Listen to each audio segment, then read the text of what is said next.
Imagine waking up every day knowing that, regardless of the challenges that await you, you are prepared to face them with calm, strength, and clarity. You are not controlled by fear or doubt. You control how you respond. But let me ask you something. How many times have you felt paralyzed by fear, not knowing how to move forward, or overwhelmed by what could go wrong? The truth is, fear is a part of life, but it doesn't have to control you. How you deal with fear determines how you live.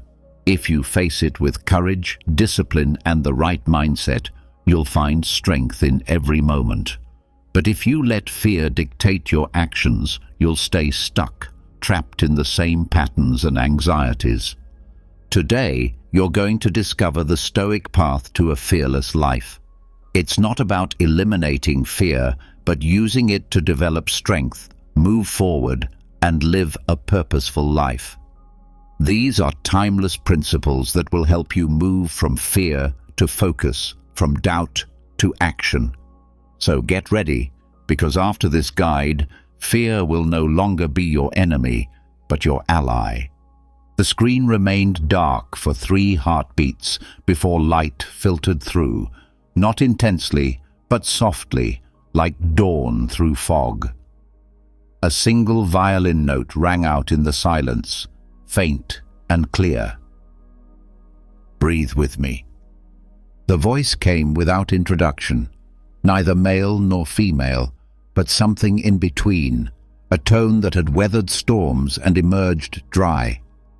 On the screen, fog spread across an empty field, neither advancing nor retreating, simply existing. Breathe in through your nose, hold it, exhale through your mouth. The fog pulsed with each instruction, as if the earth itself were breathing. A heartbeat could be heard in the audio, steady, unhurried, human. Again, slower this time. The camera pushed through the fog, revealing nothing, promising nothing. Only movement amid uncertainty. Once more, feel your chest rise, feel it fall. The heartbeat continued, now accompanied by footsteps on gravel. They were not the footsteps of someone running, but of someone walking, deliberately. That feeling in your stomach when you heard my voice, that tension, that preparation, that's fear. It's not an enemy. It's not a friend. It's information. The fog began to dissipate, revealing shapes, an ancient, unadorned stone wall, a wooden door, worn but solid, a path that disappeared into more fog. Fear tells you where your limits are, where growth awaits you, where life gets interesting. The camera found a compass on the stone wall, its needle trembling between directions. A hand entered the frame, scarred, steady, and lifted it. They said the storm decides your fate. Thunder rumbled in the distant hills, but the hand holding the compass did not flinch. They said the crowd decides your courage. Voices could be heard somewhere beyond the fog, shouts, laughter, judgments, but they faded away like smoke. They said that time decides your opportunities. An hourglass appeared next to the compass, the sand falling in perfect silence. But the Stoics knew, your decisions decide your life. The hand left the compass and picked up the hourglass, turning it over. The sand began to fall again, no faster or slower than before. Not being afraid doesn't mean being empty. Not being afraid means being full, full of feelings, full of awareness, full of options. The camera pulled back, revealing a figure in simple clothing standing in front of the wall. The face was not visible, only the posture, back straight, shoulders relaxed, feet firmly planted. Look what happens when we confuse courage with insensitivity. The screen split. On the left, a figure stood frozen in front of a door, muscles rigid, breath held. On the right, the same figure walked through the door, eyes open, breathing calmly. One avoids, one confronts. Neither is free from fear, but only one is alive. The split screen dissolved back into the fog, now illuminated by an invisible sun. The Stoics built their courage on 3 pillars, strong as mountain stone. 3 monoliths emerged from the fog, each with a single word carved into it: perception, action, will. First, perception, the lens through which you see. The camera moved through the carved word and emerged in a workshop where glass was shaped, heated, cooled, and polished. You don't see events. You see your thoughts about events. Change your thoughts. Change the world. The craftsman lifted a lens. Through it, chaos became pattern. Through it, shadow became form. Second, action, the step you take, despite the trembling. The workshop dissolved into a narrow bridge over an abyss. No railings, just planks and space. Courage is not the absence of trembling. Courage is the presence of movement. One foot stepped onto the first plank, then another. The bridge swayed, but held firm. Third, will, the acceptance that transforms. The bridge became a forge where metal glowed red-hot, hammered, shaped, reinforced. What you cannot control becomes your teacher. What you can control becomes your practice. The forge vanished again into the mist, but now clearer, lighter. Within you is a citadel, not built of stone, but of resolve. Every choice adds a brick. Every principle reinforces the foundation. The camera moved forward, through layers of mist, until it found a small, quiet space. A single candle burned, an open diary, a pen waiting. This inner citadel needs no permission. It needs no audience. It only needs your attention. The pen moved across the paper, forming words. No fear, echo, feel fully, choose wisely. Write it yourself, now, before the moment passes. The writing continued, the hand steady despite everything swirling beyond the frame. 3 breaths. That's where life without fear begins, not in grand gestures, but in present decisions. The candle flame flickered, but never went out. The pen kept moving. First breath. What do I feel? He inhaled. The flame grew brighter. Second breath. What can I control? He exhaled. The flame stabilized. Third breath. What will I choose? He inhaled. He exhaled. The flame remained completely still. They told you you needed armor. They told you you needed walls. They told you you needed guarantees. The camera pulled away from the citadel, through the fog, past the bridge, leaving the forge behind, flying over the wall and across the field. But the Stoics knew that what you need are principles. A perception as clear as mountain water, action as constant as the sunrise, a will as flexible as bamboo. The fog cleared completely, revealing not a destination, but a path, not an end, but a practice. Every morning, fear will knock on your door. Open it, invite it in, offer it tea, then ask it to watch you work. The footsteps resumed on the gravel path, steady, determined, human. Because not being afraid doesn't mean feeling nothing. Not being afraid means feeling everything, the doubt, the trembling, the uncertainty, and still choosing with principles. The music intensified, not triumphant, but sustained. The footsteps continued. Lesson: to live without fear is to feel everything and choose with principles.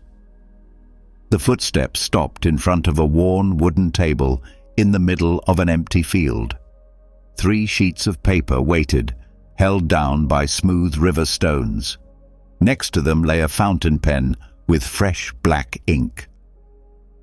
Above, clouds gathered, not storm clouds, but dense grey ones that made distances disappear. The fog from before had lifted only to reveal this deeper darkness, this refusal of the world to show its limits. A hand reached for the pen, unhurried, unhesitating, simply moving. "Name it," the voice returned, neither commanding nor soft. "Name what keeps you paralyzed." The pen touched the paper. 3 words appeared. "They will laugh." The camera lingered on the words and then pulled away as the fog spread across the field, thickening around the table. The hand holding the pen began to shake. "Look what happens when you stop moving." The fog closed in, transforming the simple wooden table into something barely visible. The words on the paper blurred. The shaking increased. Fear feeds on stillness. It multiplies in the pause. The hand dropped the pen and moved away from the table. 1 step, then another. With each step, the fog cleared slightly, enough to see the floor, enough to see the next step. Movement doesn't eliminate fear. Movement clarifies it. The figure returned to the table. The fog had receded enough to read the words again. "They will laugh." But now, next to them, new words appeared, as if revealed by the dissipating fog. Unknown reaction. Not scary, unknown. The pen moved again, crossing out, "They will laugh," and writing underneath, "Unknown reaction." The fog receded another meter. On the second sheet, "I will fail." The pen paused and then wrote, "Skill not practiced." Not impossible, not practiced. Crossed out, rewritten, "Skill not practiced." The fog receded to the edges of the field. On the third sheet, "Time is running out." This time, the hand paused longer. The fog began to advance again, drawn by the stillness. But before it could thicken, the pen moved. Only the present moment. It's not too late, only now. Crossed out, rewritten. Only the present moment. The fog dissipated completely, revealing not an empty field, but one dotted with other tables, other people writing, other fears renamed. Hundreds of them, each working alone, but somehow together. "Language is a magnifying glass," the voice continued as the camera moved between the tables. "Point it at shadows, and shadows become monstrous. Point it at facts, and monsters are reduced to situations." At one table, a young woman crossed out, "Everyone will leave," and wrote, "Some relationships change." At another, an older man replaced "I am behind" with "I am here now." A teenager changed "Nothing matters to meaning is chosen." The mind speaks 2 languages, drama and data. Choose. The camera returned to the original table, where the revisions on the 3 sheets were now visible. The person, whose face was still unseen, picked up each piece of paper and read the new words aloud. Unknown reaction, unpracticed skill, only the present moment. With each reading, something changed. It wasn't the elimination of the concern, but its transformation into something viable, something on a human scale. Fear tells stories. Everyone, never again. It's always been, but accuracy breaks the spell. The figure took out a new sheet of paper and drew 2 columns.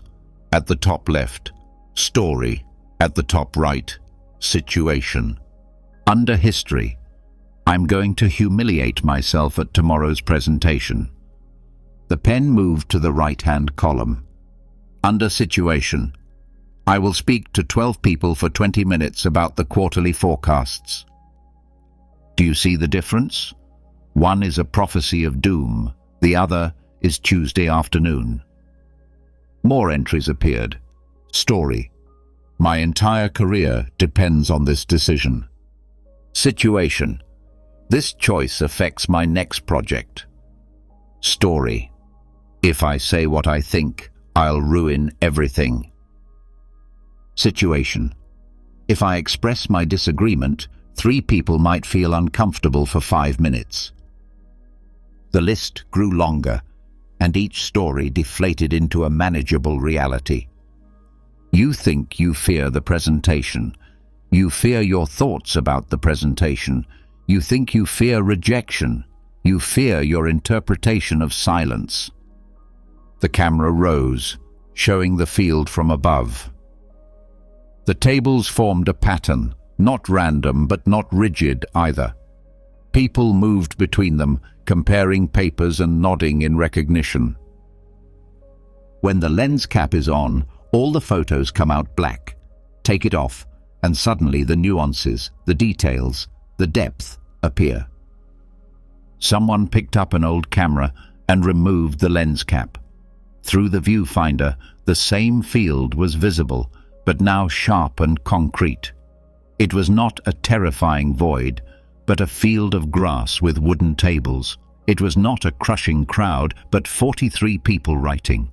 Fear speaks in absolutes because absolutes paralyze. Precision speaks in concrete terms because concrete terms allow movement. The person who had written the original sentence returned to their desk, now with a 4th sheet of paper. This time, they wrote without being told what to write. I'm not falling behind. I'm learning at my own pace. It's not too late. It's 10:47 a.m. on a Thursday morning. I'm not weak. I'm getting stronger. Not I will be judged, but they will have opinions I cannot control. Each line was written with greater confidence, each revision making the situation seem smaller, more manageable, more real. The Stoics knew it. The monster in the dark is just a coat on a chair once you turn on the light. Across the field, people rose from their tables with papers in hand. They had written down their fears and rewritten them. The fog had completely disappeared, revealing mountains in the distance and a path leading toward them. 3 fears, 3 renamings. Not tomorrow now. Grab paper. Be honest. Be specific. The camera focused on one last transformation. Original. I will never be enough. Revision. I am practicing being enough for this moment. You can't fight fog with your fists. You can't fight shadows with swords. But you can speak with precision, and precision is a value in itself. The figure folded the papers, tucked them into a pocket, and began walking toward the mountains. Others joined her, each with their fears renamed, each taking a step forward toward whatever lay ahead. Lesson. You don't fear events, you fear judgments. Rename them to reduce them. The field dissolved into static and then reformed as the interior of a control room. It wasn't sleek or modern, but rather an old radio station with analog dials and worn switches. A series of monitors displayed different scenes: a heated argument, a rejection letter, morning traffic, an empty inbox, a crowded party where no one looked familiar.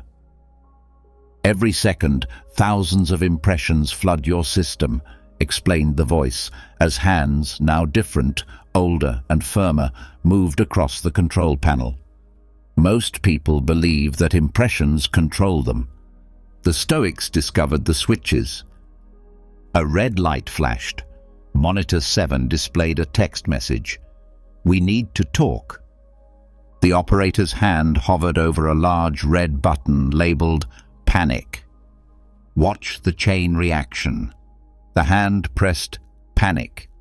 Immediately, the heart rate monitors spiked. The breathing indicators showed shallow, rapid patterns. A tape began to print. "Something's wrong. I'm in trouble. What have I done? They're angry. This is bad. This is really bad." Event, judgment, emotion, choice.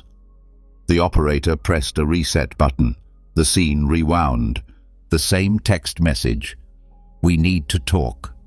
This time the hand moved to another switch, a small grey one labeled Pause. Between impression and response, there is a space. In that space lies your freedom. The operator spoke aloud, calmly. "This is an impression, not yet a fact." The monitors changed.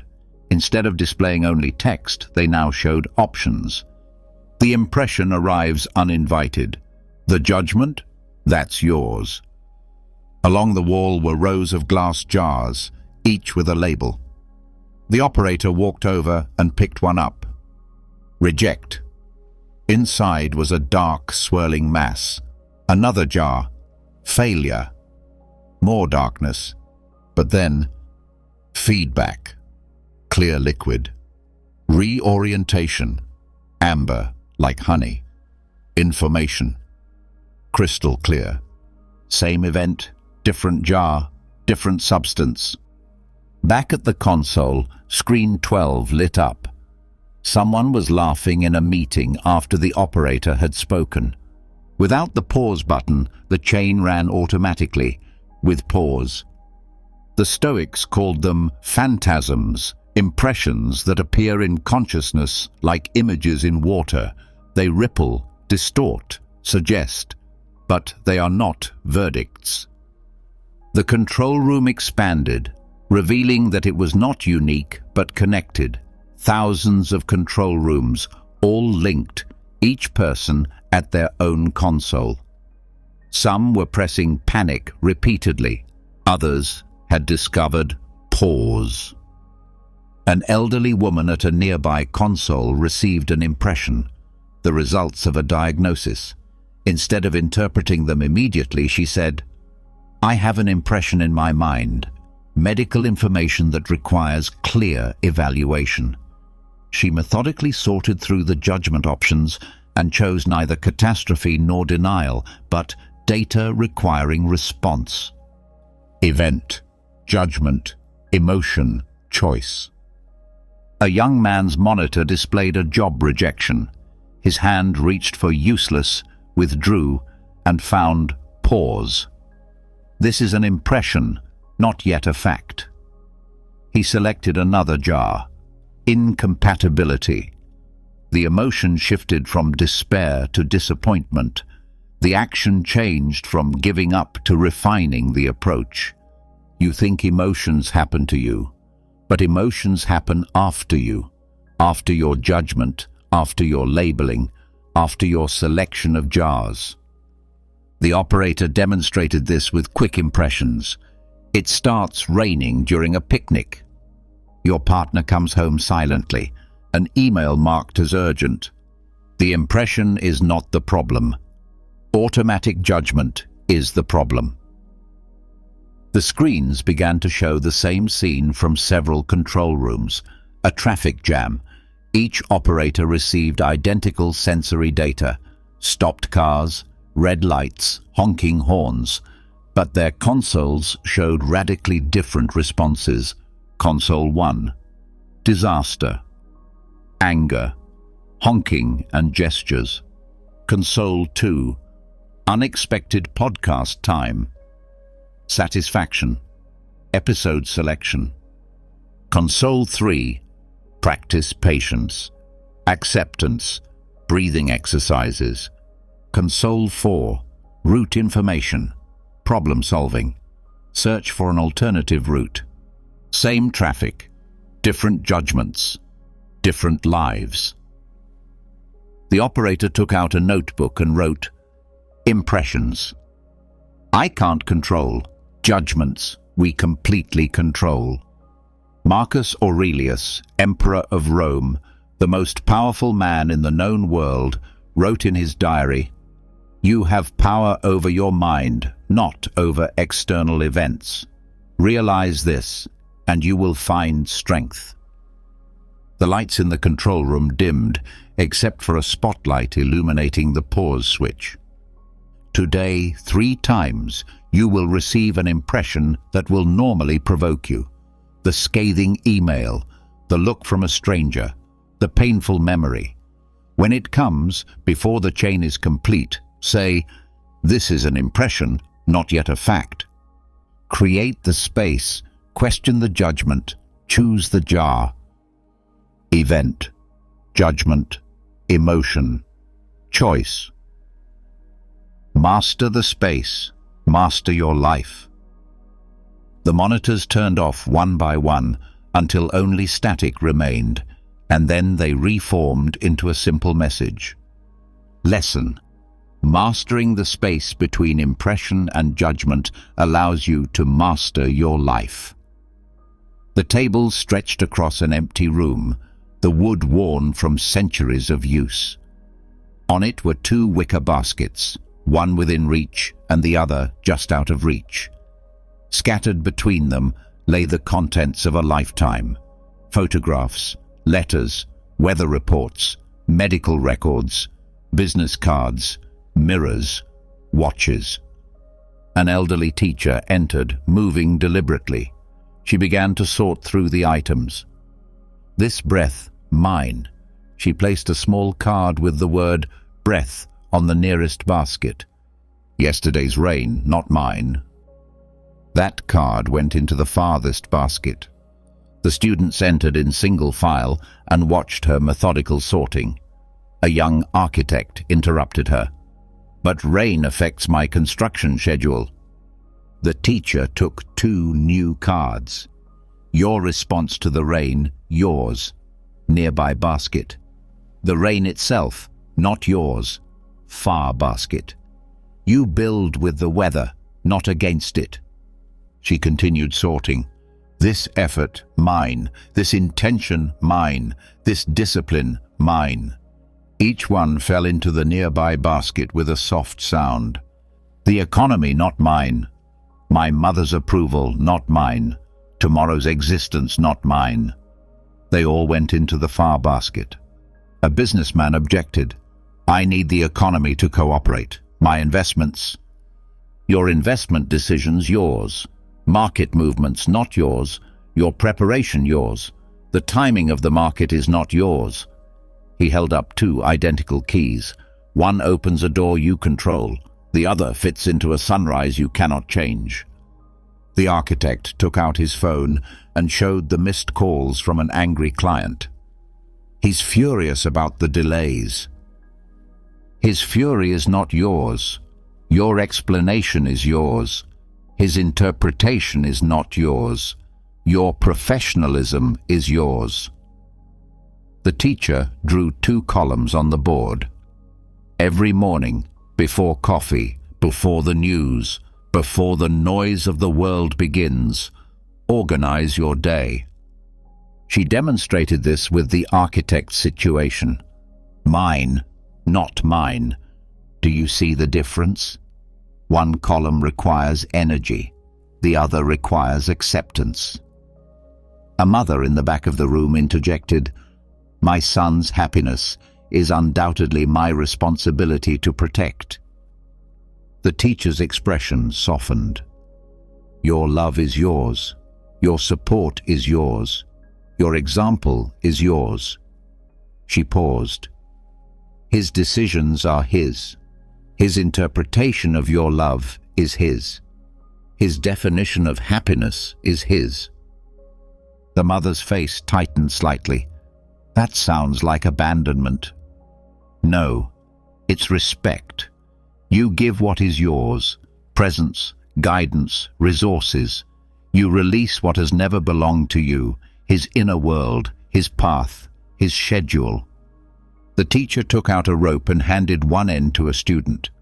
"Pull against me." They both pulled hard. This is you fighting against what isn't yours, exhausting, endless. She let go of the rope. The student stumbled. "Now hold your end steady without pulling." The rope hung between them.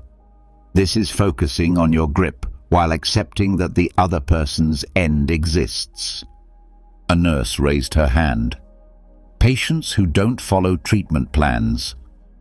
Your medical advice is yours. Your clear communication is yours. Your documentation is yours.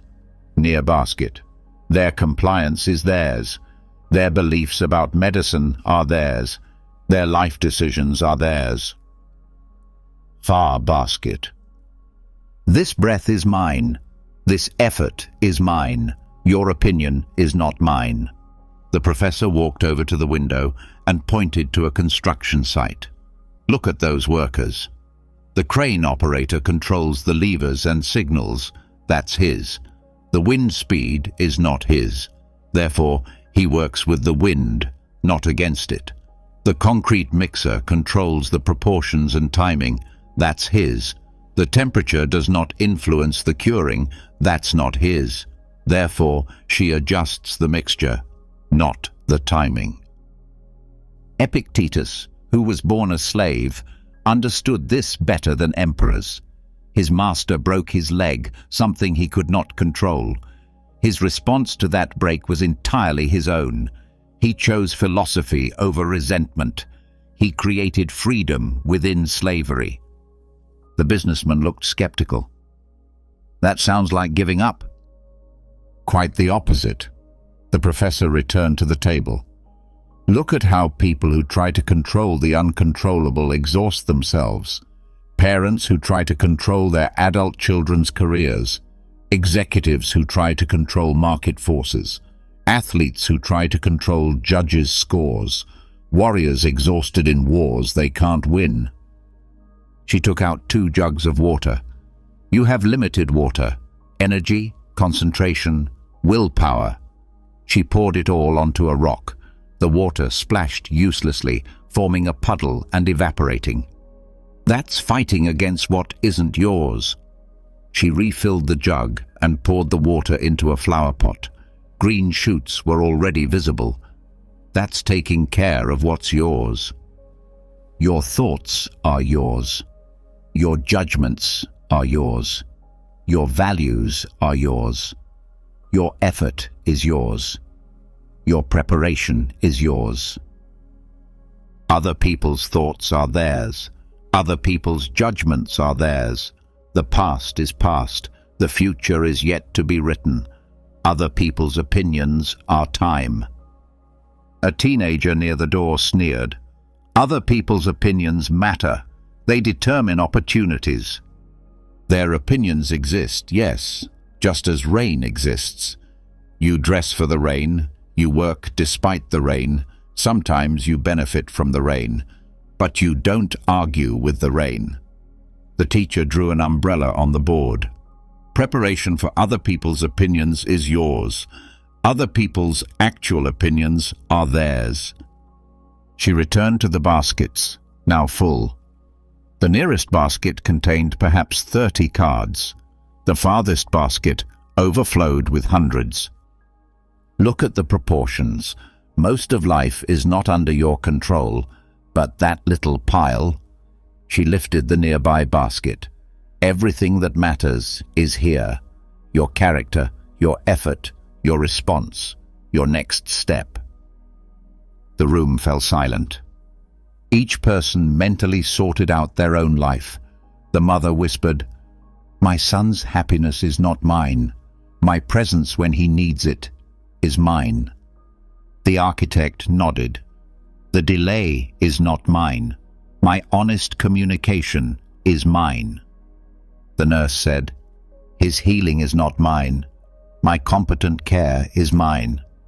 This breath is mine. This effort is mine. Your opinion is not mine." The teacher placed both baskets on the floor. "Tonight they will go home. The traffic is not theirs. The choice of lane is theirs. The mood of their family is not theirs. Your constant presence is yours. Tomorrow's weather is not up to you. Your response to it is. Draw 2 columns every morning, before the complexity of the day multiplies. Classify clearly. Protect the first column firmly. Free the second completely. They said that to be safe, you had to control everything. The Stoics knew that to be sane, you only have to control what is yours. Lesson.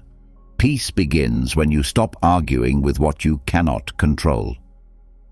The following week in the same room. The 2 baskets were still on the table, but now there was a third one between them, grey, while the others were black and white. You've been sorting for 7 days, the teacher began. Mine, not mine. Control, no control. But life rarely offers such clear divisions. Last week's architect raised his hand immediately. The permits office. I can't control their decision, but I can influence it with better documentation. Exactly. The teacher picked up the grey basket. Welcome to the middle ground. Influence without control. She drew 3 circles on the board, overlapping like a Venn diagram. Pure control, rare. No control, common. But this space in between, this is where most of life happens. A new assistant, a sales manager, leaned forward. My whole job is about influencing, persuading without commanding. Tell us about your process. I prepare my pitch. That's control. I deliver it well. That's still control. The client's decision. He paused. That's not control, but I can influence it through follow-up, addressing concerns, and adjusting the terms. The professor nodded. Now the crucial part. What when the client says no? He tensed his shoulders. I didn't manage to influence them properly. Really? Or did 20 factors beyond your knowledge converge? Budget cuts, your boss's preferences, his bad experience with a similar product 15 years ago. She walked over to the window. Look at that sailor in the harbor. Everyone turned. A small sailboat was tacking in choppy waters. She's adjusting the sails. Influence. She can't control the wind. Acceptance. She can choose her skill level. Control. The teacher's hand followed the boat's movement. See how she leans into the turn? She's influencing the boat's response to the wind, which she can't control, using skills she's mastered. Control what you can. Influence what you can. Accept what you must. The teacher returned to the board and added a phrase. If fate allows.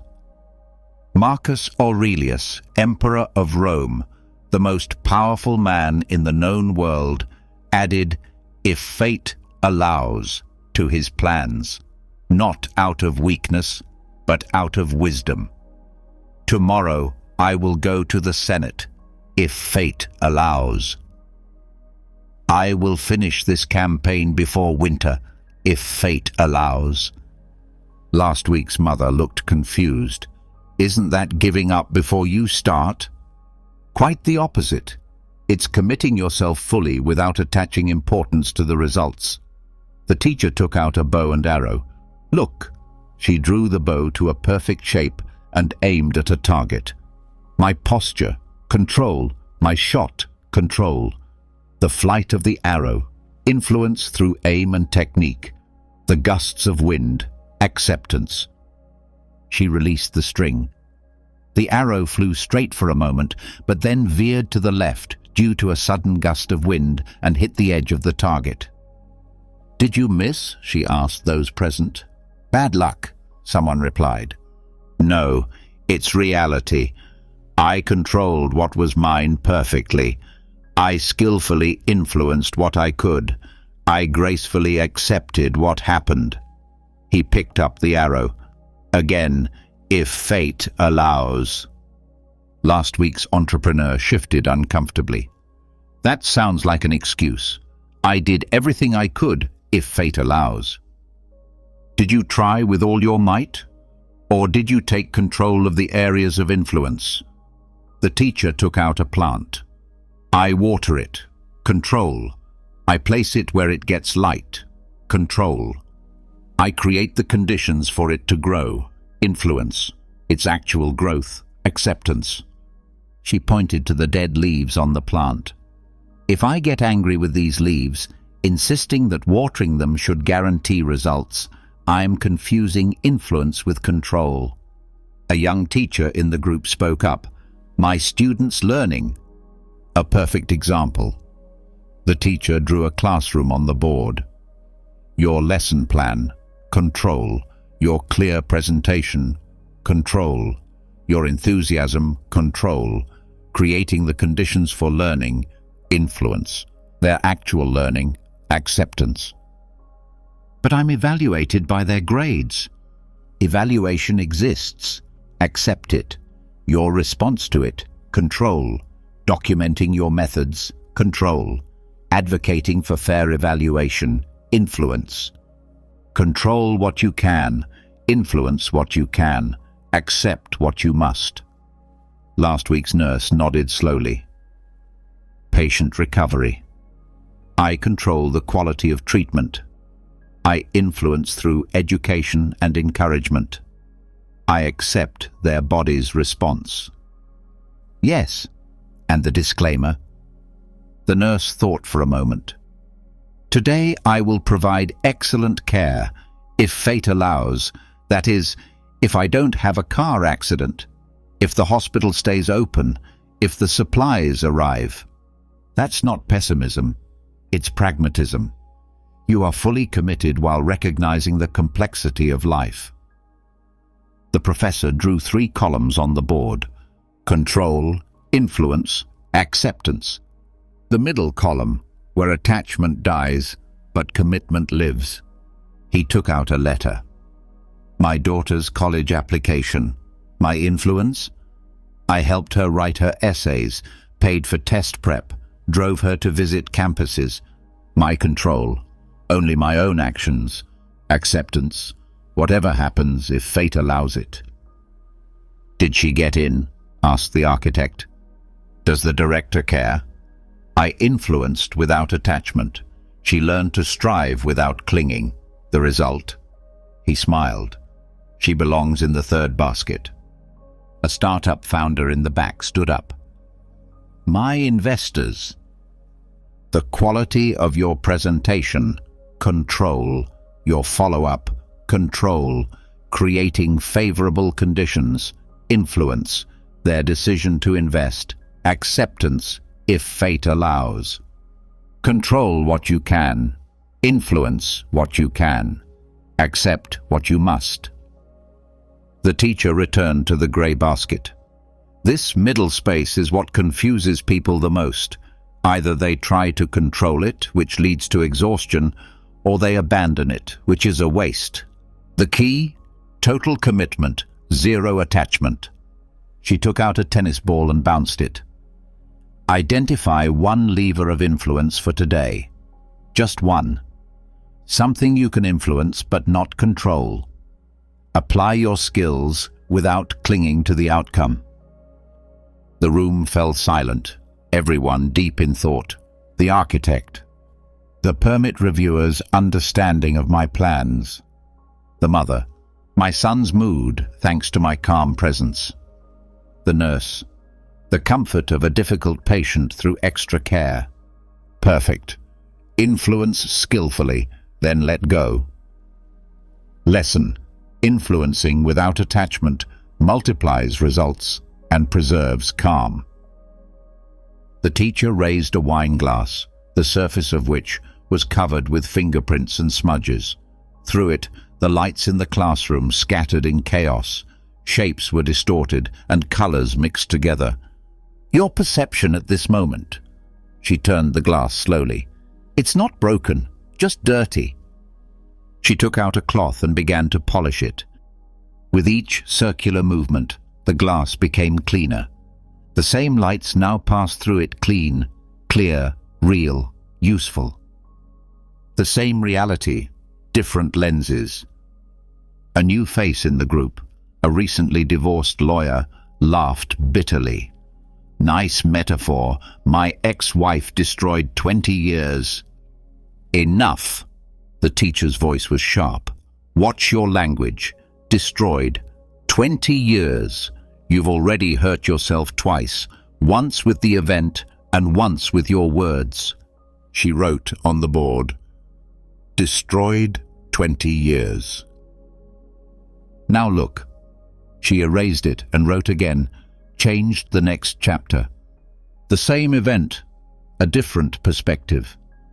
The lawyer clenched his jaw. You're asking me to lie to myself. I'm asking you to stop lying to yourself. Was it destruction or transformation? Were 20 years erased? Or did those 20 years teach you something invaluable for the next 20? The mother from the previous weeks leaned forward. My son's autism diagnosis. The doctor said severe disability. And what did you think? Life imprisonment, prison. Everything would be harder forever. The teacher nodded. That's the natural first impression. But is disability the only appropriate word? What else could fit? The mother thought. Difference, variation, alternative wiring. Go on. A unique perspective, different gifts, teaching me patience. Her voice broke. It's not punishment, it's practice. The teacher wrote the phrase in large letters on the board. It's not punishment, it's practice. She looked back at the lawyer. Your divorce, punishment or practice? Why? For building a life based on your values, not on your habits. For creating relationships with clarity, not assumptions. For learning who you are at 45, not who you were at 25. He lowered his shoulders slightly. The teacher took out 2 photographs, identical images of a construction site. Rubble, exposed beams, dust everywhere. She handed one to each side of the room. Left side, tell me what you see through the lens of disaster. Voices overlapped. Destruction, disorder, chaos, waste, danger. Right side, through the lens of construction. Different voices. Foundation work, preparation, cleaning up the site, creating space, progress. The same image. The lens changes everything. A young entrepreneur near the window spoke up. My startup failed last month. I lost all my savings. The team quit. The investors left. Your current lens? Failure. Humiliation. 2 years wasted. The teacher approached him. Clean the lens. What else is true? He hesitated. I learned what doesn't work. Passive voice. Try again. I got data on market fit. Better. What else? I found out who sticks around during crises. I tested my resilience. He paused. Did I give up too soon on my first failure? It's not ruin, it's material. She returned to the whiteboard. It's not ruin, it's material. It's not punishment, it's practice. Every entrepreneur I know who has been successful failed first. Now you are part of that lineage. Your lens, humiliation or education? The nurse raised her hand. I lost a patient yesterday. I tried everything. The atmosphere became heavy. Your perspective? Failure. I should have done more. Maybe if I had... Stop. The professor's voice remained kind. You're adding suffering to pain. Death happened. That's reality. But failure. Should have. That's your perspective, not the truth. Then what is the perspective? Mortality exists. Bodies have limits. You provided expert care within those limits. Her death is not your failure. Your pain is not punishment, but humanity. It's not material ruin. It's not professional punishment. The architect from earlier shifted in his seat. I've been rejected for a construction project for the third time. The client says it's uninspired garbage. Wow, that lens cuts deep. But is trash an accurate term or an emotional one? Emotional, but. No buts. If you call your work trash, you'll create trash. Clean the lens. What is really true? The design didn't fit their vision. More specific. The design still didn't fit what they were struggling to express. Beautiful. Now you have information, not an insult. What's your next step? Better questions. Listen more carefully. Fourth iteration. Through what lens? He almost smiled. It's not a rejection. It's a refinement. The professor returned to her wine glass, now crystal clear. Notice how language shapes reality. She raised it. This glass is empty, someone shouted. Or ready, available, spacious. Your bank account is broke, said the businessman. Or temporarily low, between funding rounds, scarce. Your relationship is dead, said the lawyer. Or a long pause. Complete, graduated, transformed. The teacher placed the glass on the table. Every word you choose hurts or helps. Catastrophic language creates a catastrophic life. Neutral language creates space. Constructive language creates possibilities. She took out some index cards and handed them out. Write down a current challenge. Use your current perspective, all the dramatic and hurtful words you've been saying to yourselves. Pens scratched across the cards. Now turn them over. Same situation. Clean slate. Only neutral or constructive language. The startup founder read his. Front. My reputation is destroyed. Back. My reputation is evolving through experience. The mother. Front. My son will never be normal. Back. My son will always be himself. The lawyer hesitated and then said, Front. My wife has stolen the best years of my life. Back. My wife and I have shared years that have taught us both a lot. It's not ruin, it's material. It's not punishment, it's practice. The teacher drew one last diagram. Two eyes looking at the same storm cloud. One saw disaster, threat, loss. The other saw time, change, watering. The same storm, different equipment on the observer. He took out a small mirror and held it up. This week, catch yourselves using catastrophic language. Stop halfway through the sentence. Rephrase. Not I have to, but I choose. Not this is terrible, but this is a challenge. Not I'm stuck, but I'm learning. But won't people think we're delusional? Asked the lawyer. Will you be lying? No, but... So you're being accurate while everyone else is being dramatic. Which lens serves you better? The room fell silent. Lesson. Perception is a workshop. It shapes the lens, it shapes the world. The teacher placed a small stone on each desk. They were ordinary pebbles, nothing special. Who feels brave right now? No one raised their hand. Who brushed their teeth this morning even though they didn't want to get out of bed? Most hands went up, confused. That's courage. The lawyer scoffed. That's routine, not courage. Really? You felt resistance. You acted anyway. What else would you call it? She picked up her pebble. Courage isn't thunder. Courage is steps. Small ones, repeated ones. barely noticeable ones. The young entrepreneur leaned forward. But real courage is bigger than dental hygiene. Name a real courage. Quitting your job to start a business, skydiving, standing up to injustice. Once a year, once every 10 years. The teacher shook her head. That's not courage, it's occasional drama. Courage is like metabolism.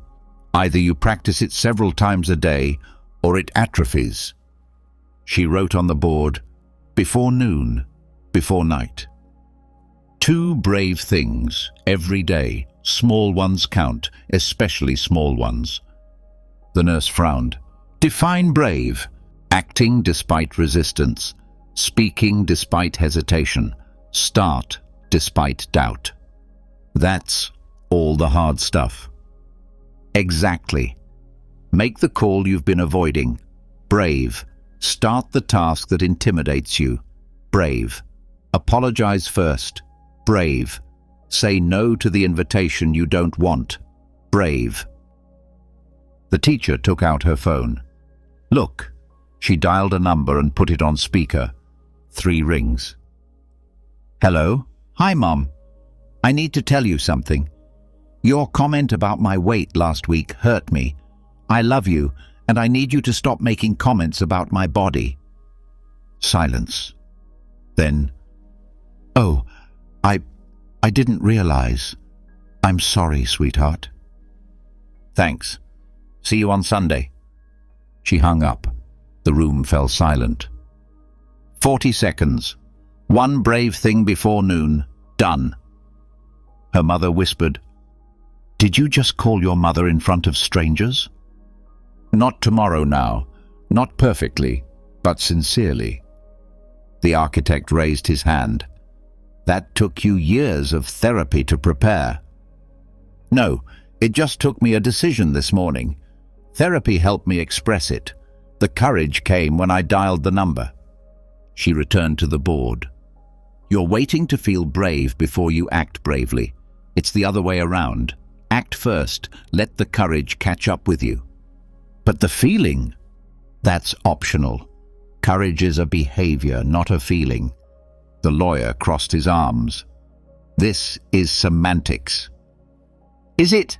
The professor pointed to his phone. Call your wife. His face went pale. My ex-wife. Call her, right now. Say something sincere and kind. I can't. Not tomorrow now. We haven't spoken in 8 months, except through lawyers. Not perfectly, sincerely. Everyone in the room watched him struggle. His hand moved toward the phone, stopped, and moved again. What if she hangs up? Then you were brave and she wasn't ready. Her response has nothing to do with your courage. He dialed the number. The room held its breath. It's me. Don't hang up. Her voice broke slightly. I just wanted to tell you that you were right about the garden. It needed more light. You always saw it better than I did. There was a long pause. Then, faintly through the speaker, Thank you. Thank you. She hung up. Her hands were shaking slightly. How do you feel?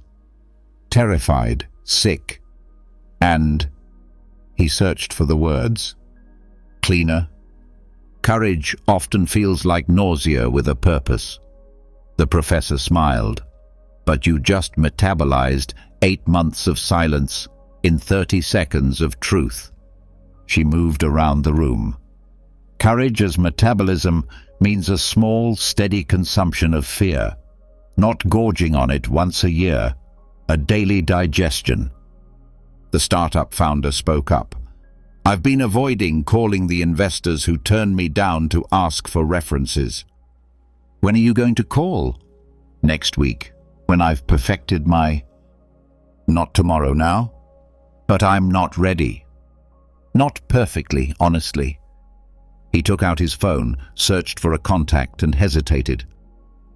What do I say? The truth. Hi, I know you rejected my proposal, but I value your network. Could you put me in touch with someone who might be interested?" He dialed the number. The conversation lasted 90 seconds. He got 2 references. The teacher returned to the board and drew a simple graph. A straight line labeled comfort, with small peaks appearing regularly above it, labeled courage. Do you see the pattern? There isn't one huge peak per year, but multiple small peaks every day. This is sustainable courage. The mother raised her hand. "I have to tell my son's teacher that he's being bullied, but I don't want to be that mum." "When is the meeting?" "I haven't scheduled it. Send her an email right now." "But not tomorrow now. It doesn't have to be perfect, just sincere." The mother typed on her phone and read aloud. "Ms. Patterson, my son is being bullied during recess. Could we talk about it tomorrow? Thank you. Send it." She pressed send and exhaled sharply. "Oh my God, what if she thinks—" "Stop. You've taken action. You've had all the courage you need. Her response is her business." The teacher picked up 2 small stones, 2 a day. Before noon, 1 brave thing. Before nightfall, another. They add up. She wrote on the board, "This is how courage becomes metabolism, not by waiting for the perfect moment, by acting in everyday moments." The lawyer studied the numbers. "But won't we run out of brave things to do? Have you run out of fears?" Silence. "Then you won't run out of opportunities to be brave." She handed out slips of paper. "Write down 1 brave thing you will do before noon tomorrow, 1 you will do before nightfall, specific, measurable, real." Everyone leaned over their slips of paper and wrote. "Share them." The architect, "Before noon, submit the 4th version of the design. Before nightfall, tell my partner that I'm struggling with depression." The nurse, "Before noon, ask for the raise I've earned. Before nightfall, sign up for the dance class I'm afraid to take." The entrepreneur, "Before noon, publish the blog post I've been editing for 3 months. Before nightfall, call my father. Not tomorrow now, not perfectly, sincerely." The teacher picked up the stones. "Put 1 in your pocket. Every time you feel it, ask yourself, what is my next brave act? Make courage as habitual as breathing, silent, constant, renewing." Lesson: act first. Let the courage catch up with you later. The teacher arrived late, soaking wet. Water pooled around her shoes as she walked to the front. "My car broke down. I had to walk 3 miles in the storm." She wiped the water from her sleeve. "Perfect." The lawyer frowned. "Perfect? It's not intrusive, it's fuel." He wrote on the board, "Amore fati, love of destiny." The Stoics had a phrase for accepting what comes. Amore fati, not resignation, not tolerance, love. The startup founder shifted uncomfortably. Love being fired? Love cancer? That's toxic positivity. No, it's strategic consent.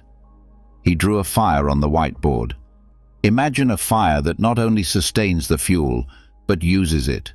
The wind, roaring, the rain, whistling, and more heat, all the elements become energy. But some things are just bad. Bad for your preferences, useful for your practice.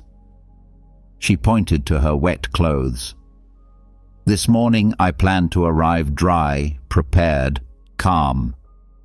The universe brought me wet, rushed, improvising. Which teacher do you need more? The one who plans or the one who adapts?" The mother spoke cautiously. "But we can't love everything. My husband's adventure." Love that it revealed the truth. Love that it freed you from illusion. Love that it taught you your own strength. The teacher's voice softened. Not the pain, but the content of the pain. She added to the board, if nothing prevents it, equals reservation clause.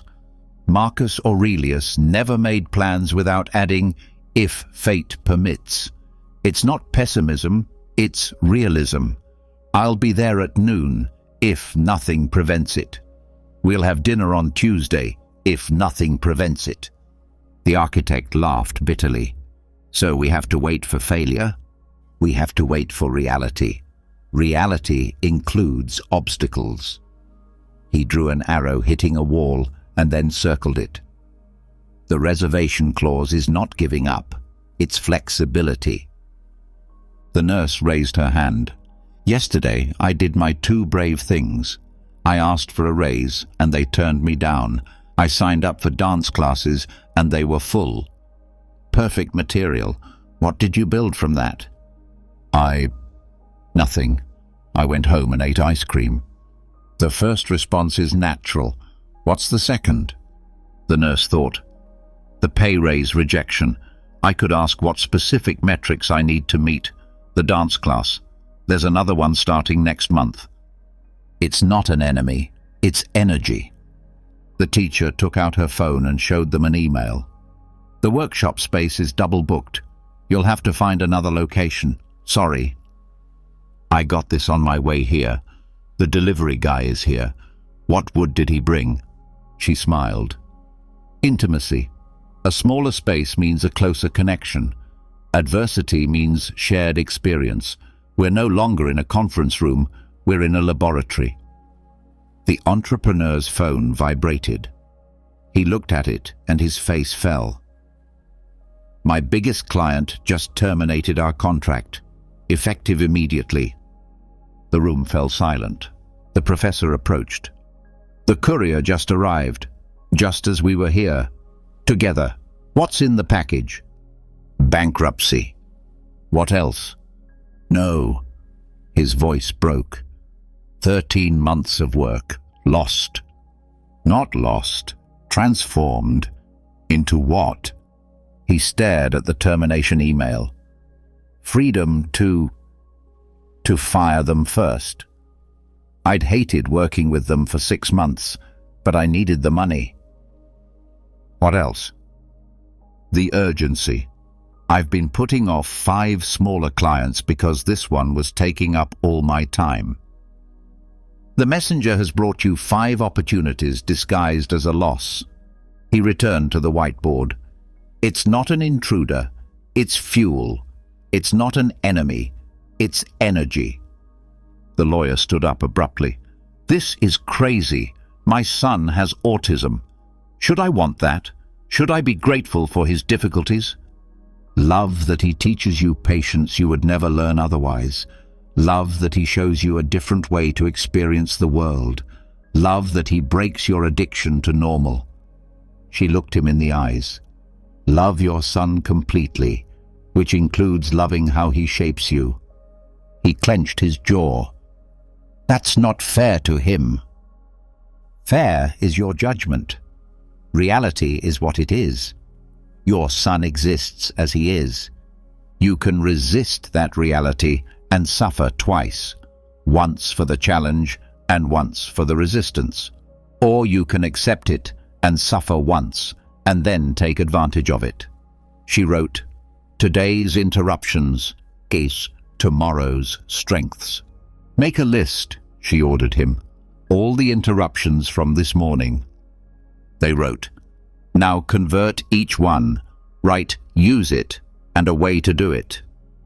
The architect read, the computer broke down. Use it. I practiced the presentation without slides. It was more interesting. The mother, the babysitter cancelled. Use it. I took my daughter out for coffee with a friend. She charmed everyone. We connected more. The businessman still shaken. The client fired us. Use it. We're finally forced to look for more suitable clients. The teacher took out a match. Look. She lit it and then held a piece of paper over the flame. Fire doesn't ask if the fuel is pretty or ugly, if it's wanted or feared. Fire only asks one question: can I use it? She threw various materials into the flame: paper, a wooden pencil, wet fabric from her sleeve. They all burned. Your will is this fire. Every event is fuel. The question is not, do I want this, but how do I use it? The lawyer's phone rang. It was his ex-wife. He looked at the teacher. The messenger? He answered. He listened. His face changed. She wants to try mediation instead of lawyers, because of my call yesterday. It's not the expected result for tomorrow, but today's unexpected fuel. He handed out slips of paper. Write down the worst interruption of today. Below that, write 3 words. I also love this. Below that, write a sentence that begins with, use it. The room wrote in silence, focused. It's not about becoming passive. It's about becoming an alchemist, turning everything into gold, the gold of practice, patience, perspective. The startup founder looked up. What if we can't find a use? Then love that you're still learning to see. That's fuel too. She returned to the board one last time. It's not an intruder, it's fuel. It's not an enemy, it's energy. If nothing gets in the way, love this too. Lesson: acceptance turns destiny into fuel. The teacher arrived at the converted garage at 4:47 a.m. 3 participants were already waiting outside: the nurse, the entrepreneur, and the mother. Their breath formed small clouds in the cold morning air. I couldn't sleep, admitted the nurse. I didn't want to, corrected the businessman. After losing a client yesterday, I need structure. The teacher opened the door. Right on time. Today we're going to build temples. Inside, she had rearranged the space. Each chair faced a small table with 3 objects: a blank card, a pencil, and a small hourglass. Sit down. Don't speak yet. More arrived. The architect, the lawyer, the founder of a startup. At 5 a.m., all 12 were present, which was unusual for an optional session. The teacher stood in front of the board and drew 3 horizontal lines. All architects know this. You can't build without plans. You are architects of days. These 3 lines are your plan for dawn. The lawyer yawned. It's too early to philosophize. That's why we're here, before the noise starts, before other people's emergencies grab your attention, before the day builds you instead of you building it. She returned to the first line. What is mine today? Not your goals, hopes, or desires. What specifically can you control? The mother raised her hand. My responses to my children. More specific. My tone of voice when they're falling apart. Closer. What else? They replied, stop. The teacher wrote down their answers. Notice the pattern. My effort, my focus, my preparation, my breathing. Not the results, but the inputs. Not the results, but the behaviors. She moved on to the second line. What matters? Not to your boss, your family, society, to you, today. If this were your last Tuesday, what would matter? There was silence. The architect finally spoke up. Presence. Yesterday, I spent the whole day designing while my son was talking to me about school. I didn't hear a word. What matters is presence. Good. Who else? Patience, said the nurse. I'm rude to everyone when I'm tired. Connection, said the businessman. I've been treating people like transactions since we lost that client. The teacher wrote down every word. These aren't just priorities. They're virtues to be practiced. You don't suddenly become patient. You have to practice patience. Today is your training ground. Line 3. What comes first? Before email, before social media, before the demands of the world, what is your first deliberate act? The startup founder laughed bitterly. Usually reading the news in a panic. That's what builds you every day. What would you build first? He thought about it. 10 push-ups, just to feel strong before I feel overwhelmed. A physical foundation. Excellent. Anything else? Something small, specific, yours. The teacher picked up a card. Look, she wrote, 30 seconds, the plan for the day. She turned the hourglass over again. You have 3 minutes. Write down your 3 lines for today, not tomorrow's ideal, today's reality. The sand fell. Pencils moved. The mother struggled. She erased. She wrote again. The lawyer wrote quickly and then leaned back, dissatisfied. The architect drew little sketches next to his words. Time. He collected the cards and read them aloud without names. What is mine? My attitude during chemotherapy. What matters? Dignity and humor. What comes first? Thanking my body for fighting. The nurse's eyes filled with tears. Another card. What is mine? My honesty in mediation. What does it matter? My son's peace above my pride. What comes first? Forgiving yesterday before entering today. The lawyer stared at his hands. These aren't just plans. They're contracts with your higher self. Look. He returned to the board and wrote in large letters, calm body, clear mind, clean actions. This is your rule, not perfection, but alignment. Does your body accumulate unnecessary tension? Release it. Does your mind carry the remnants of yesterday? Clean it. Do your actions align with your stated values? Clean them. The businessman interrupted her. This is taking too long. I barely have time for a coffee. Show me your phone. He handed it to her. She scrolled through the screen. 17 minutes on Instagram this morning. 9 minutes reading about cryptocurrencies. 43 minutes on your phone since 5 a.m. But you don't have time to write 3 lines.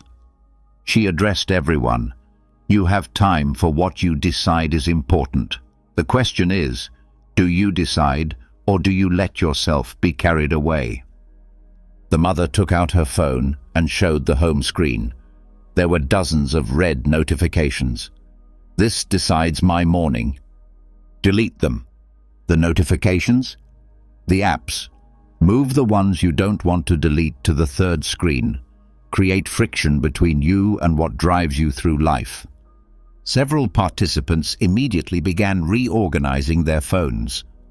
Tomorrow, the teacher continued, you will wake up with the same choice. Build your day or let it build you. Write your plan or follow someone else's. Calm body, clear mind, clean actions, or anxious body, cloudy mind, reactive actions. She asked them to stand up and form a circle. Decide what your first action will be today. Make it real in front of everyone. Walk for 5 minutes before breakfast. Call my father. Finish the report before checking my messages. Meditate for 3 minutes. Each person said what their first deliberate action would be. The teacher wrote one last time. Dawn is the architect's hour, not because early risers are superior, but because intention needs silence, plans need space, values need protection from the urgent. She handed out new cards. For tomorrow, wake up 5 minutes earlier, write down your 3 lines, then carry out your first action immediately. Don't leave any space between intention and action. The startup founder got up to leave, but paused. What if we forget the virtues we chose? What if the day destroys the plan? Then you will have learned something about which virtues are really important to you and which were just nice ideas. Tomorrow's plan will be more honest. As they stepped out into the bright morning, he shouted after them, "Body calm, mind clear, action clean, practice until it's a reflex." Lesson: intent at dawn aligns the day with your values. The conference room buzzed with post-lunch lethargy. Half the participants were checking their phones as they entered. The architect was doodling distractedly. The mother's morning clarity had dissolved into the familiar feeling of overwhelm. 3 missed calls from school. A project deadline moved up. A request for documents from her ex-husband's lawyer. "Raise your hand," the teacher began. "Who remembers their 3 morning phrases?" 4 hands slowly went up. Then they went down. Who followed through with their first action? 6 hands. Who feels that your morning intention is already irrelevant? All hands went up. Perfect. That's why we need midday. She drew a boat on the board, then a sun directly above it. Ancient sailors couldn't rely on morning readings. The sun moves. The stars change position.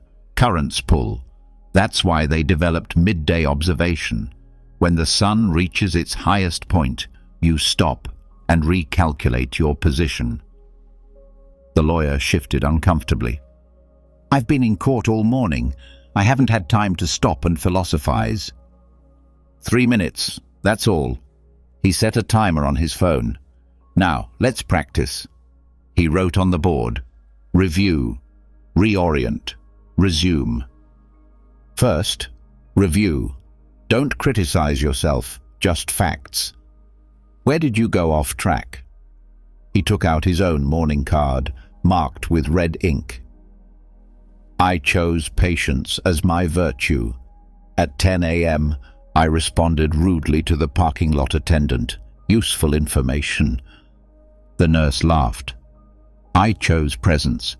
I spent my break Googling symptoms I don't have." "I chose courage," added the businessman. "I avoided the difficult call. Again." "Good. You see it clearly. Now, refocus. Get back to the 2 piles." She drew 2 circles on the board. "What has happened since this morning that you are trying to control but can't?" The mother spoke first. "My ex's demands, the call from school, the deadline change." "That goes in the not mine pile. What is yours?" "My response to the lawyer, my communication with the school, my adjustment to the deadline." "Exactly.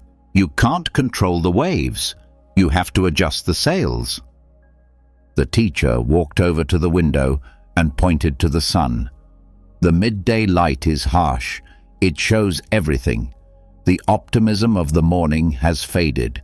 The fatigue of the afternoon has not yet set in. This is the moment of truth." She returned to the board. Reorienting means choosing one small, brave step for the afternoon, not redoing the whole day. It's not a perfect recovery. One step. The businessman's phone vibrated. He picked it up automatically. "Stop!" The teacher's voice interrupted him. "This is drifting. Watch how it happens." He froze, his hand halfway to the phone. "The phone didn't make you pick it up. It was your habit. This is what we're adjusting at midday, detecting drift before it becomes a current." She asked everyone to stand up and move their chairs aside. Physical reboot. When you sit too long in the same position, your mind also stays too long in the same pattern. They stretched. The lawyer looked ridiculous doing shoulder rotations in his suit. The mother laughed, the first genuine laugh all day. "Now, one brave step for this afternoon. Small enough that you can do it. Brave enough that it matters." He gave them 90 seconds to write. The architect drew a small box with an X, his symbol for saying no to a meeting that would distract him from his real work. The nurse wrote 3 words: eat slowly. Share it, quickly. No need to explain. Send the resignation email. Call my daughter's teacher. Lock my office door. Admit I need help with the project. Take a real break. Send the proposal as is. The professor nodded. The navigator checks the stars at noon, not to realize they're lost. They already know that. To calculate the correction before it's too late. The startup founder interrupted. This is just another task. One more thing to remember. I'm already drowning. Show me your schedule. He pulled out his phone. Back-to-back meetings, overlapping commitments, no free slots. Where are you going to eat? I eat during calls. Where's the time to think? That's what evenings are for. Where's the checkpoint for corrections? Silence. He addressed everyone present. You schedule what matters. You protect what you value.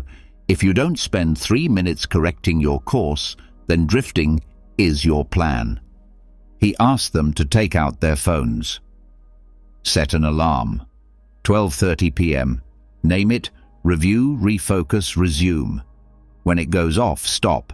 Even if you're in the middle of a sentence, especially if you're doing something. Several resisted. I have client lunches. I have class. I'm in surgery. Then choose your time, but choose it now. Make it the same time every day. The mother set it for 1 p.m. when her baby was napping. The lawyer chose 12:15 p.m. between court sessions.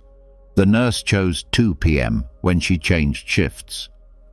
This isn't meditation, it's navigation. Just 3 questions. Where did I go wrong? What can I really control? What is a brave step for this afternoon? He took out a small notebook, worn from use. Mine, 6 months of midday adjustments. Want to see the pattern? He flipped through the pages. The same drift points repeated themselves. Rushed conversations, avoiding difficult emails, saying yes when he meant no. The drift points don't go away, but you spot them faster. The correction is smaller. The brave step becomes a reflex. The architect studied his sketch. What if the brave step fails? Then tomorrow's midday adjustment will include that information. Navigation isn't about perfect routes, it's about constant corrections. He drew an arrow on the board, then several smaller arrows adjusting its trajectory. That's how courage really works. It's not a heroic line, it's multiple small corrections. The businessman got up to leave early. He had another meeting. What if we're too far off course at noon? Then the midday adjustment saves your afternoon. Without it, you'll be off course until you collapse into bed, promising that tomorrow will be different. He handed each of them a small card. Midday checkpoint. Protect these 3 minutes as if they were $3 million, because that's what they're worth, the value of a life aligned versus a life predetermined. As they left, the mother paused. My intention this morning already sounds like it was written by someone else. Good. That means you're honest at noon. Tonight's review will be even more honest. The truth gets stronger when you check it regularly. The woman nodded, glanced at her phone alarm. 1 p.m. every day, repeated. Review, refocus, resume. Until it becomes as natural as breathing, necessary, yours. Lesson. Systems protect values. Correction keeps courage on course. The workshop emptied at dusk. The same people, 12 hours older. The entrepreneur arrived last, laptop still open, typing as he walked. Close it. The teacher's voice contained no judgment, only clarity. He hesitated, sent one more message, then closed the screen. That's why the nightly review is important. You can't see your day while you're still in it. He had arranged the chairs differently, facing inward, closer together. The harsh fluorescent lights were off. Only the warm desk lamps remained. A craftsman doesn't leave his tools scattered about. He doesn't start tomorrow with yesterday's sawdust. Every evening he cleans, sharpens, and prepares. The nurse looked exhausted, the double shift showing in her shoulders. The mother had baby food on her sleeve. The architect's perfect morning sketch was crumpled in his pocket. 3 questions, not 20, not a novel of self-improvement. 3 questions that turned today into tomorrow's wisdom. He wrote on the board, "Start with the drift, not to punish, but to map out the current situation." The lawyer spoke first. "I took a case I should have turned down. I knew it during the phone call. I took it anyway." "Why?" "Out of habit. 20 years of taking whatever they'll pay me." The teacher nodded. "Write it down. Don't tell the story.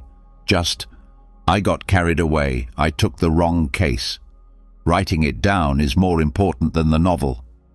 The businessman raised his hand, a little mockingly. "I got carried away. I checked my email 47 times. That's a symptom. Where did you really get carried away?" Pause. "I avoided the conversation at the meeting about staff cuts." "Better. More specific. Right." They went one by one. "I got sidetracked. I responded badly to the intern. I got sidetracked. I skipped lunch again. I got sidetracked. I let the meeting drag on. I got sidetracked.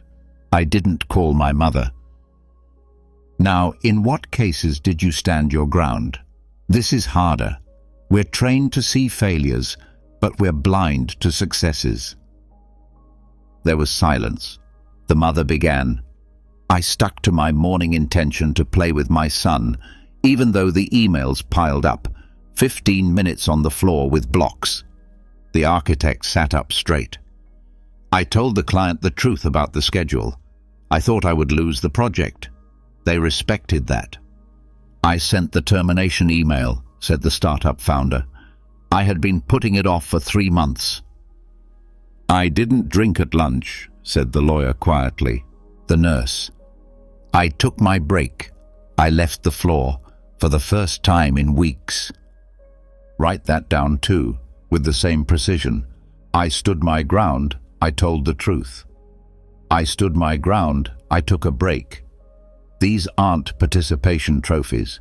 They're data points that reflect character. He took out his worn notebook again and flipped through the recent pages. Look at the pattern over time. The same points of deviation are reduced. The firm points grow. That's how character is built, through observation, not obligation. Last question. What can I repair? Not a list of perfections for tomorrow, a specific repair. The businessman became angry. "I don't apologize. That shows weakness. Repairing isn't humiliating. It's craftsmanship. You wouldn't leave a crooked nail in the wood. Don't leave crooked actions in relationships." He asked them to write it down. 1 repair each. The lawyer wrote an email to his legal assistant. The harsh words of the morning needed to be addressed. The mother sent a text message to her friend. The cancellation of lunch deserved an explanation. The architect called his partner while they were sitting there. 30 seconds of, "I should have listened to you better." Write it down, learn it, repair it. He tapped each word on the board. This is the sequence. Every night, at the same time, in the same chair, if possible. The nurse raised her hand. "What about gratitude? All the journals talk about gratitude." Gratitude without honesty is an act. First, you have to see things clearly. Then, you have to truly appreciate them. Add gratitude after the 3 questions, but make it specific, not grateful for health. Instead, grateful for strong legs that got me through a 12-hour shift. He asked them to write one down. The businessman struggled and finally wrote, "Grateful that my assistant stayed late without being asked." Good. Specific person, specific action. Tomorrow tell them. The mother read hers aloud. "Grateful that my son laughed at breakfast even though I burned the eggs." That's wisdom, finding grace in imperfection. The teacher stood up and walked over to the window where the city lights were beginning to appear. The nightly review is not a judgment, it's maintenance. You're not judging your day, you're studying it. What if the day was a total disaster? The startup founder held up his phone, which showed 17 missed calls. Then, write down, "I got carried away. I let the crisis drive my decisions. I stood my ground. I came to the workshop anyway. Repair. Tomorrow, set aside 30 minutes to think, not to react." She turned to them. The mind that reviews is wiser than the mind that acts. Don't waste that wisdom on violence against yourselves. Use it to navigate tomorrow. The architect drew as she spoke, a small sketch of tools hanging on a board, each in its place. "Show them," she said. He held it up. "This is how I see the evening review. Put the tools back where they belong, so tomorrow you know where to find them." A perfect metaphor. The day scatters your tools, attention, patience, courage. The night picks them up. She handed out one last card. Evening review. The entrepreneur was the first to pick one up, already looking at his phone. "How long does it take?" 10 minutes. The same 10 minutes you'd spend reading the headlines or replaying the day's failures in your head, except that these 10 minutes build character. When they left, the mother lingered behind. "I'm afraid of being too hard on myself. I already judge myself constantly." That's exactly why you need a structure. The 3 questions contain the judgment. They prevent it from becoming self-punishment. Write it down, learn, repair, and then close the notebook. The woman touched the baby food stain on her sleeve. "What if I forget? Do I skip the review?" Then that becomes tomorrow's first note. I got distracted. I skipped the nightly review. No drama, just facts. Start again. Lesson. Reflection turns experience into wisdom. The meditation teacher arrived late, his motorcycle helmet under his arm and his leather jacket splattered with rain. It wasn't what they expected. The company conference room was filled with 12 skeptics. A hedge fund manager checking the markets on 3 screens, a pediatric surgeon who hadn't slept in 36 hours, a divorced father clutching custody papers. "Close your eyes," she said, taking off her wet gloves. No one moved. "Or don't. But you came here because the noise is winning. External noise. Internal noise. Let's build a wall." The hedge fund manager snorted. "Walls don't work. The markets penetrate everything. Not this wall." She walked over to the whiteboard and drew a simple circle. The ancient Stoics called it the inner citadel, a fortress within you that no one can penetrate. Not the markets, not an ex-spouse, not even your own thoughts, unless you open the door. The surgeon rubbed her eyes.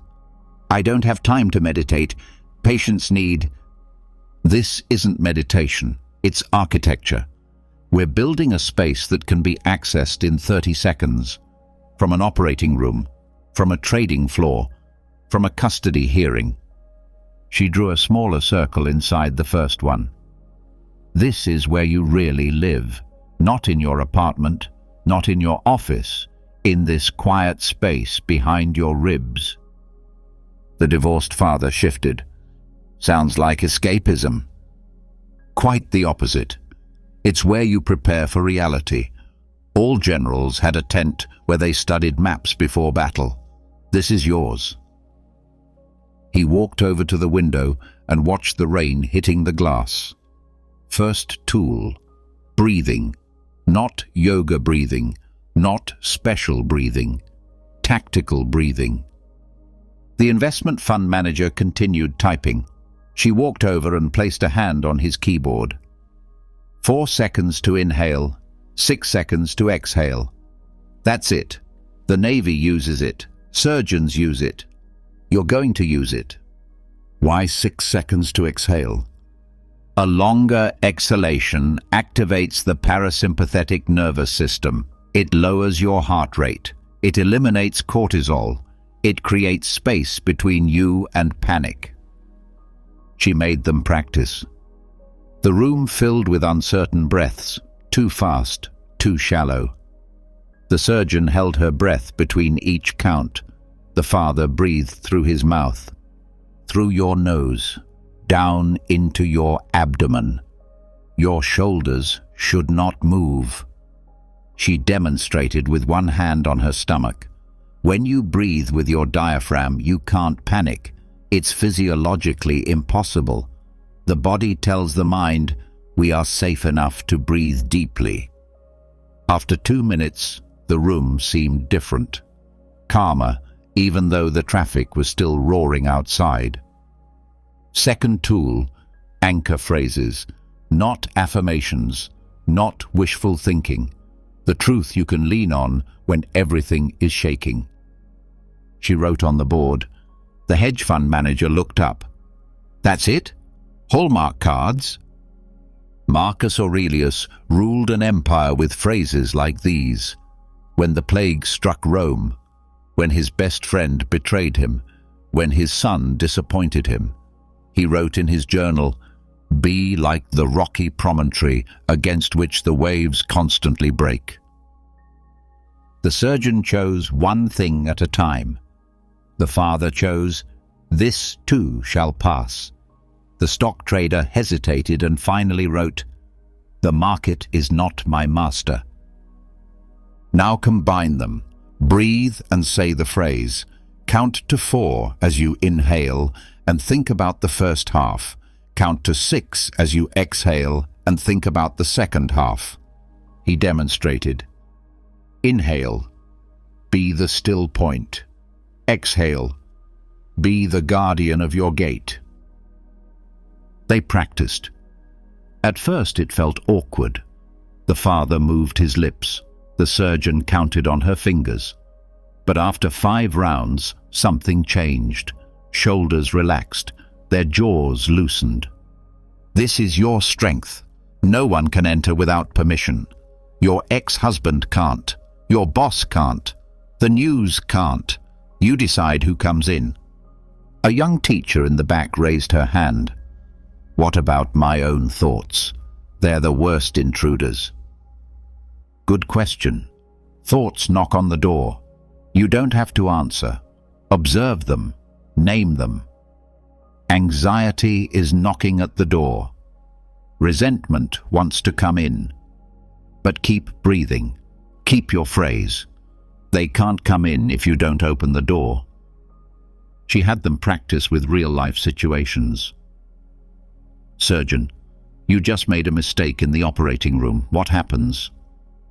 Panic. Hands are shaking. Mind is racing. Stop. Count to 4. I can do difficult things. Count to 6. One thing at a time. Then act. From a place of strength, not panic. The surgeon tried it. Her whole posture changed. Her spine straightened and her hands stabilized. Father, you're in court. Your ex-wife just lied about you. He blushed immediately. I want to. Count to 4. This too. Count to 6. It will pass. Anger can burn outside the walls. You respond from within. The hedge fund manager waved her off. This won't work when I'm losing millions. you're right. If you only practice during crises. But if you build the citadel every day, 2 minutes every morning, 30 seconds at every transition, it will be there when you need it. He took out his phone and showed them the lock screen, a simple circle with a dot in the center. Every time I see this, I breathe once. I return to the fortress, 50 times a day, until it becomes automatic. The young teacher drew the symbol in his notebook. How do you talk to yourself inside the fortress? How you would talk to someone you respect, firmly but kindly, clearly but calmly. Never say to yourself what you wouldn't say to a friend in crisis. He wrote on the board, instead of "I'm an idiot," try "I made a mistake. I'll fix it." Instead of "I can't do this," try "This is hard. I'll take it one step at a time." The surgeon nodded. We're taught this for patients. I never thought I could use it on myself. The inner voice becomes the outer life. Protect it as you would protect your child, because it determines everything: your next thought, your next move, your next year. The rain stopped. The afternoon light broke through the clouds and flooded the room. Practice exercise. 2 minutes now, 2 tonight, 2 tomorrow morning. Same sentence, same breath count. Build the walls through repetition. The divorced father looked at the custody papers. What if I'm too angry, too hurt? Then that's your starting point. I'm angry, but I can still breathe slowly. I'm hurt, but I can still choose my response. Strength doesn't eliminate emotions. It holds them back. It contains them. It allows you to see them clearly. She picked up her helmet and prepared to leave. The world will continue to be noisy. People will continue to be difficult. Markets will continue to crash. But within your strength, you are untouchable. Not because you're hiding, because you've found the one place no one else can possess. The hedge fund manager closed his screens. For the first time all session, he gave her his full attention. What's your phrase? The one you use? She smiled. The same one for 20 years. I am the guardian of my peace. Lesson: protect your inner voice. It will protect your decisions. The banker arrived at 4:47 a.m., 17 minutes before the gym opened. He sat in his Tesla, the heat on full blast, reviewing merger documents. Through the window, he watched a woman in worn sneakers doing burpees in the parking lot. No music, no audience, just her breath visible in the November air. At 5:04, the doors opened. The woman walked past him, her face already covered in sweat. It's cold out there, he said. That's the point. Inside, the banker headed for the treadmill. He set it to his usual pace. Moderate speed, slight incline. Bloomberg News on the top screen. The woman filled a bucket with ice water in a corner. What's that for? She submerged both arms up to her elbows. She kept them there. Tuesday. No, I mean, why? Seneca took cold baths. He slept on the floor once a month. He said that if you practice losing everything, you stop fearing it. The banker increased the speed slightly. That sounds awful. Horrible is being afraid of discomfort. This is just cold water. After 3 minutes, she pulled her arms out and flexed her fingers. They worked fine. She headed to the pull-up bar and completed 15 perfect reps. The banker noticed she wasn't wearing gloves or wristbands. Her hands were calloused but firm. Marcus, the gym owner, came out of his office. He was a former Marine with a sculpted physique. Sarah's right. We all train for weather conditions we haven't experienced yet. The banker stopped the treadmill. I train a lot. I come here every morning. You exercise. There's a difference. Marcus pointed to the thermostat. It's always 70 degrees in here. Padded floors, Spotify playlist, protein shake waiting for you in the car. When was the last time you felt uncomfortable on purpose? The banker thought about it. His life was designed for comfort. First-class flights, climate-controlled offices, assistants who took care of everything unpleasant. Sarah moved on to deadlifts. No belt, no chalk, just grab and pull. Try something. Tomorrow, take a cold shower, just the last 30 seconds. Why would I do that? Marcus replied, because the day you run out of hot water, get caught in a downpour, or face something that scares you, you'll know you've been there before. Voluntarily. A younger guy walked in, headphones on, and headed straight for the machines. Sarah called out to him, "James, stairs today." He took off one earbud. "My knee." "Your knee is fine. Your comfort zone isn't." She pointed to the stairs. 20 floors, no music. James looked to Marcus for support. Marcus shrugged. "She's right. Music is armor. Sometimes you have to train without armor." The banker watched James reluctantly head for the stairs. "That looks tough." "Tough is when life hits you when you're not ready," said Sarah, adding weights to the bar. "This is training." He lifted the weight. It wasn't the maximum, but he did it slowly, controlled, without momentum. The banker noticed that he closed his eyes as if counting his breaths. "What else do you do, besides cold water and heavy things?" He put the barbell down on the floor. "I get up at 4. I never use the snooze button on my alarm. Breakfast is always the same. Eggs, rice, and vegetables. No variety, no excitement, just fuel." Sounds like prison.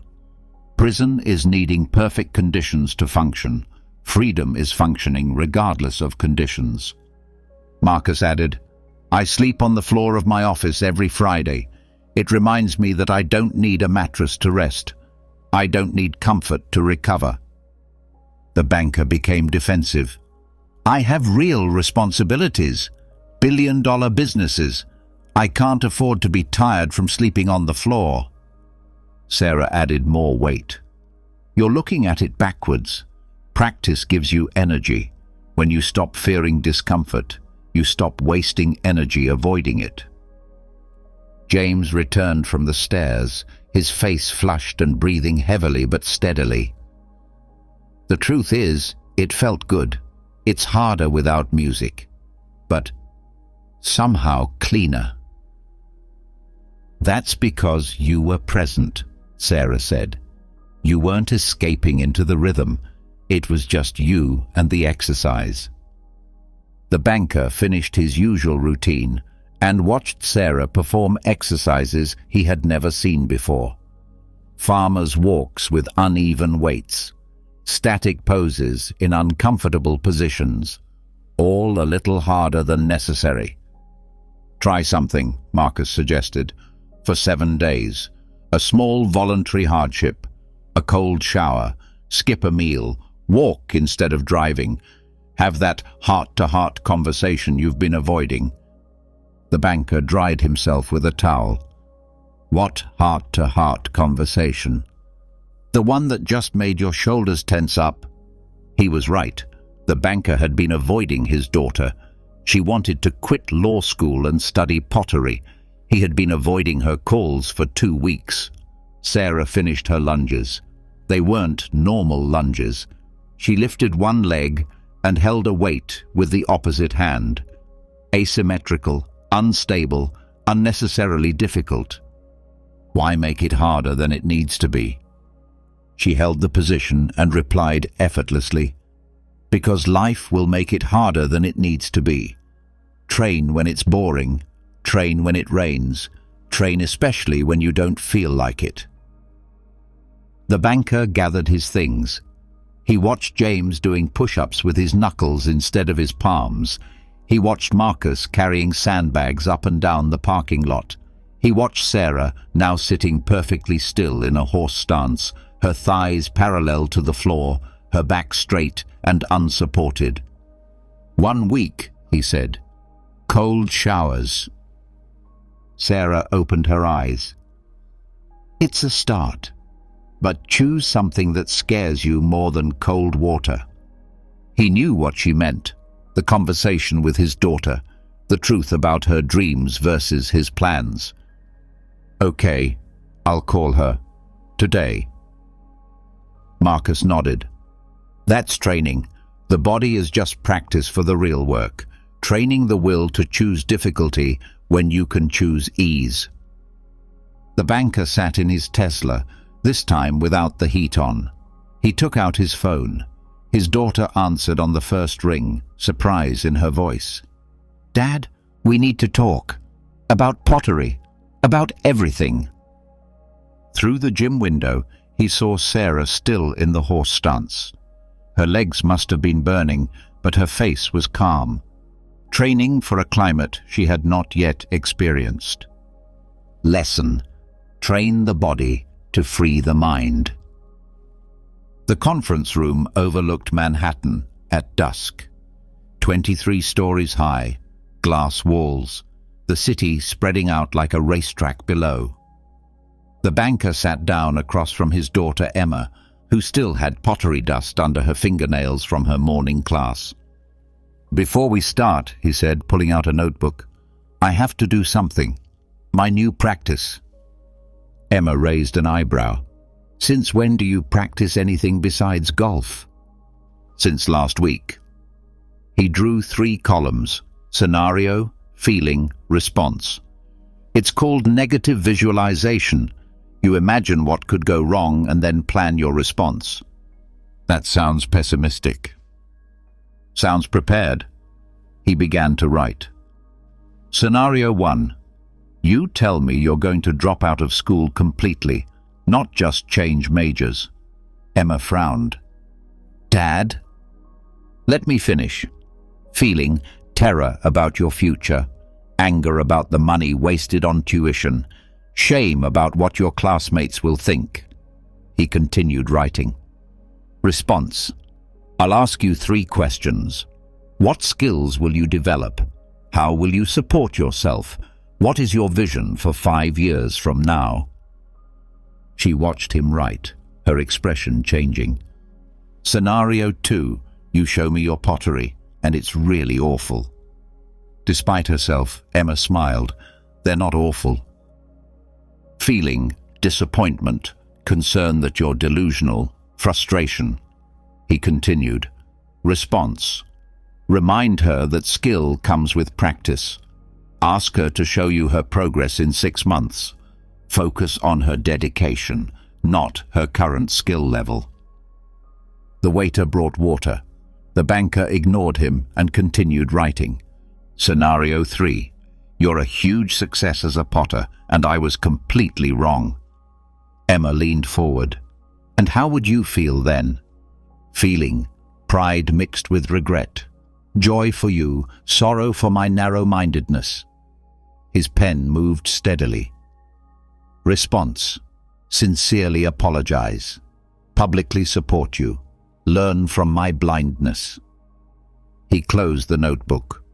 Fire drill for the soul. If this happens, I'll do that. No surprises, just scenarios. Emma took out her phone and showed him some photos. Bowls, vases, sculptures. They weren't bad at all. Some were really impressive. I've been doing my own visualization, she said. Scenario. My father cuts off my funding. Feeling fear, but also relief. Response. I already have a part-time job at the studio. I'm already selling pieces online. I've already applied for artist grants. The banker felt his chest tighten, but he consciously relaxed. You've been planning this. For months. Scenario. My father never speaks to me again. Feeling heartbreak. Response. Write him letters every week until he responds. I'll save 1 piece from each collection for him. They sat in the agreed silence. Below, brake lights created rivers of red across the streets. "I have a meeting after this," said the banker. "A hostile takeover negotiation. Want to see how it works in real time?" Emma nodded. She took out her notebook again. Scenario: they reject our initial offer and threaten to make our tactics public. Feeling: pressure to give in. Response: have 3 backup proposals ready, each with a different structure. Scenario: they accept immediately, which means I've bid too high. Feeling: regret and doubt. Response: remember that certainty has value. Execute perfectly to maximize what we've paid.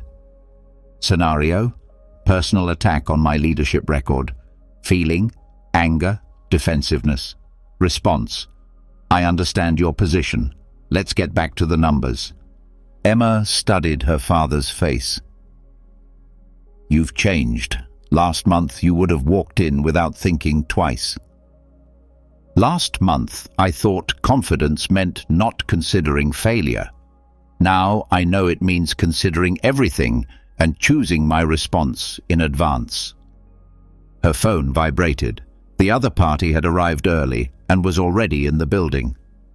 Scenario: they're arriving early to throw me off. She stood up and straightened her tie.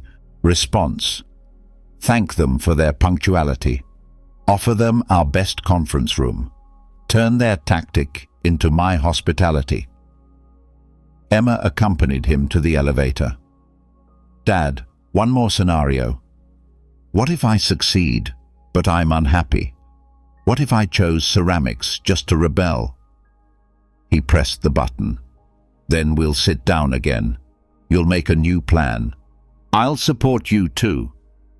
The doors opened. If that happens, I'll do that. What I do doesn't have to be perfect. It just has to be predetermined. The hostile takeover team was already in the lobby.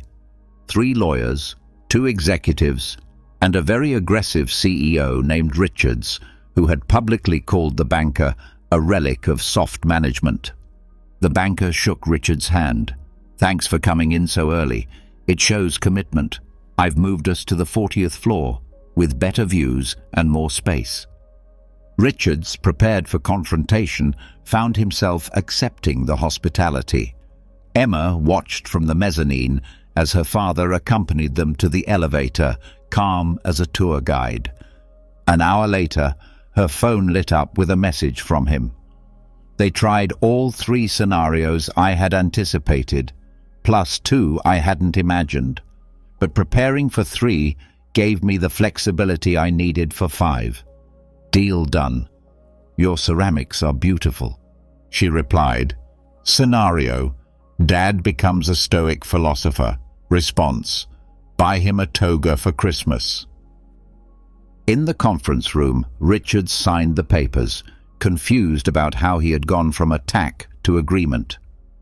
The banker had responded to every onslaught with a predetermined defense, every emotional provocation with prepared calm. How do you stay so unruffled? Richards asked. The banker gathered the signed documents. Fire drills. If this happens, I do that. I decided on my answers this morning when I was calm. Why would I change them now, when I'm not? Richards got up to leave, but turned back. What if I had brought something completely unexpected? Then I would have asked for a 5-minute break. I would have written 3 new scenarios.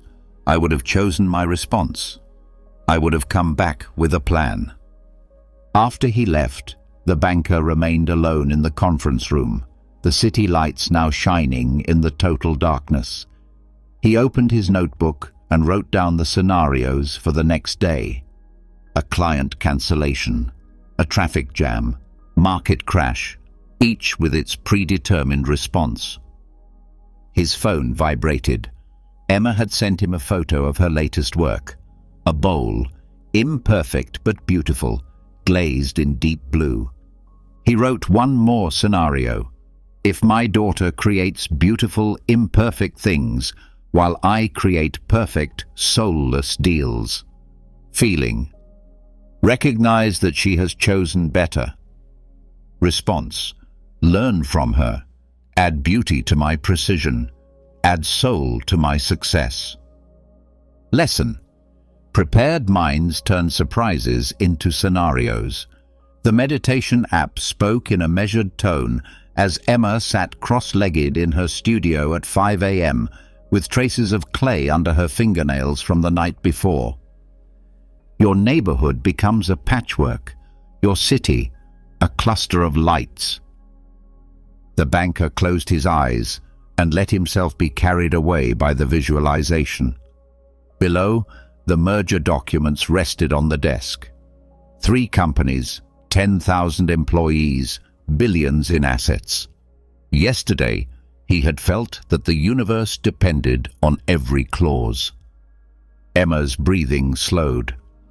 The gallery opening the next day had consumed her dreams, the critics, her family, the judgment, the failure. Her first solo exhibition, 27 pieces, everything she had done since leaving finance. Now your country is visible in its entirety. The borders that seemed absolute become lines on a sphere. The banker felt his chest expand. Richards had called again, threatening to back out of the deal unless the terms were changed. An hour ago, this was a disaster. Now, floating in an imaginary space above the continent, it was like time itself, temporary, local, navigable. The planet spins beneath your feet, blue, white, silent, 7 billion heartbeats, 7 billion urgent stories. Emma opened her eyes, but her gaze was unfocused. Her mother had called her the night before, her voice broken with wine and disappointment. You could have run galleries, not stock them. The words had hurt her deeply, sticking in her like shrapnel. Now, from that height, she saw her mother's fear, not judgment, but the terror that her daughter would struggle, suffer, desire. Small in space, the app continued, big in duty. The banker articulated the words, small in space. His business was a trifle in the economy, a detail on the planet. Great in duty. But those 10,000 employees needed stability. Their families needed certainty. His role remained the same, even if his ego shrank. Emma stood up and approached her latest work, a vase that had broken during firing, but which she had filled with gold in the Japanese kintsugi style. From the cosmic heights, the opening of her gallery was molecular, but her duty to truth, to beauty, to showing herself fully, expanded as her fear contracted. The app concluded, now go back, slowly, building by building, street by street. Take your perspective with you. At 7 a.m., Richards burst into the banker's office without knocking. I've changed my mind. I want another 5% or I'm out. The banker didn't get up from his desk. He pointed to the window. Look down. Richards, confused, approached the glass. See that intersection? 6,000 cars will pass through it today. None of them know we exist. None of them care about our 5%. That's exactly why. From up here you can see 3 hospitals, 14 schools. One of our subsidiaries manufactures their supplies. 10,000 people work to keep those places running. Small in space, big in duty. Richards stepped away from the window. Philosophy isn't going to change my demands. No, but perspective could change your approach. The banker pulled out another folder. Alternative structure. You get your 5% in performance bonuses over 3 years. It protects the employees and rewards results. We both continue to fulfill our responsibilities. Richards sat down slowly. You're different from your reputation. My reputation was built from the bottom up. Try looking at it from the top sometime." 2 hours later, Emma was in her gallery, adjusting the last piece. The Times critic had arrived early, notebook in hand, his face impenetrable. Her hands trembled as she approached him. "Tell me about this one," he said, pointing to the kintsugi vase. She closed her eyes for a second, rose above the gallery, above the city, and saw herself, a tiny figure explaining beauty to another tiny figure, both spinning on a rock in space. "It broke in the kiln. 2 months of work seemingly destroyed. I almost threw it away." Her voice steadied. "Then I remembered that from a distance, the perfect and the broken look identical. What matters is what we do with the pieces." The critic wrote something down and moved on to the next piece. Her father arrived at noon, straight from the office. She watched him slowly walk around the room, lingering longer on the imperfect pieces, the ones that bore traces of her hands, of the struggle, of the recovery. "From above," he said quietly, joining her at the window, "this gallery is invisible. Your opening is a speck, but your courage in showing up, in risking judgment, in offering beauty." "A great responsibility," she finished. The critic returned, having seen everything. "The work is uneven. Some pieces are extraordinary. Others are still searching for their voice." Emma felt the familiar tension begin to take hold of her, but she consciously rose above it. From the height of a satellite, her opinion was molecular. Her duty to create was continental. "I agree," she said. "I'm still learning, but I thought it was important to show the journey, not just the destinations." The critic smiled, something so rare that his photographer later described it as unprecedented. "That's the most sincere thing an artist has said to me in a decade. The review will reflect that." When everyone left, father and daughter remained in the empty gallery. The sunset painted the white walls gold. "Want to know something?" said the banker. "Now, every morning before I face the day, I rise above it. 60 seconds. It changes everything." Emma took out her phone and showed him the meditation app. "Me too." They laughed. The same practice, discovered separately, bridging their different worlds. "Small in space," said Emma, pointing to the city across the glass. "Big in duty," replied her father, pointing to his art. That night, from their separate homes, they both looked up at the stars. The same stars that had witnessed all human fears, all human triumphs, all small people doing big things. The cosmos didn't care about their success or failure, which, paradoxically, freed them to care deeply about doing it right. Lesson: perspective calms fear and clarifies duty. The morning after Emma's opening, the review appeared online at 6 a.m. Her father read it first, while his coffee grew cold. The headline: "An uneven debut that shows promise amid pretensions." The body was worse. Phrases like derivative technique and novice ambitions peppered a grudging acknowledgement of occasional flashes of brilliance. Her phone vibrated. It was Emma. "Did you read it?" "Yes." "He called my magnum opus a sophisticated exercise in imitation." The banker set his coffee cup on the table. "What are you going to do?" "I'm writing a response. I'm 3 pages in explaining my real influences, the Japanese philosophy behind it." "Stop writing." "But he's wrong about—" "Stop writing." He opened his address book. "Meet me at the office in an hour. Bring the review."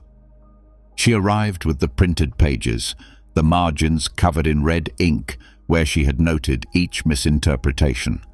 Her father did not take her to his office, but to the building's meditation room, a space he had set up after the merger, although few knew he used it daily. "Read me the worst sentence," he said. Ms. Chen's attempts at vulnerability are interpreted as calculated transparency, the artistic equivalent of false modesty. How does that make you feel? Like he didn't even look at the work, like he came in with a review already written about privileged gallery kids and just filled in my name. Her father approached the window. 20 floors below, workers were heading to work. Her words are hers. Your response is yours. That's it? That's your wisdom? Dad, he has 2 million followers. Look! He lit a stick of incense from a drawer and let the smoke rise. See how it moves? No container can hold it. No hand can catch it. It just rises and disappears. Unless... He cupped his hands around the smoke, trapping it. Unless we become the container ourselves. Emma crossed her arms. This isn't an ancient philosophy class. This is about my career. No. Today is Tuesday. Your career is what you believe from this moment forward. He handed her a pen. 1 sentence. Not for him, the words belong to him. 1 sentence for yourself about what you will do today. Meanwhile, across town, Richards was sitting in his therapist's office, a place he had started going to after the banker's view from above had opened a rift inside him. My ex-wife posted something about the merger.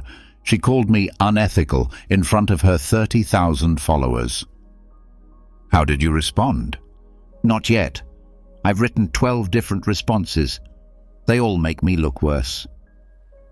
The therapist leaned back in his chair. Is that true? Partly.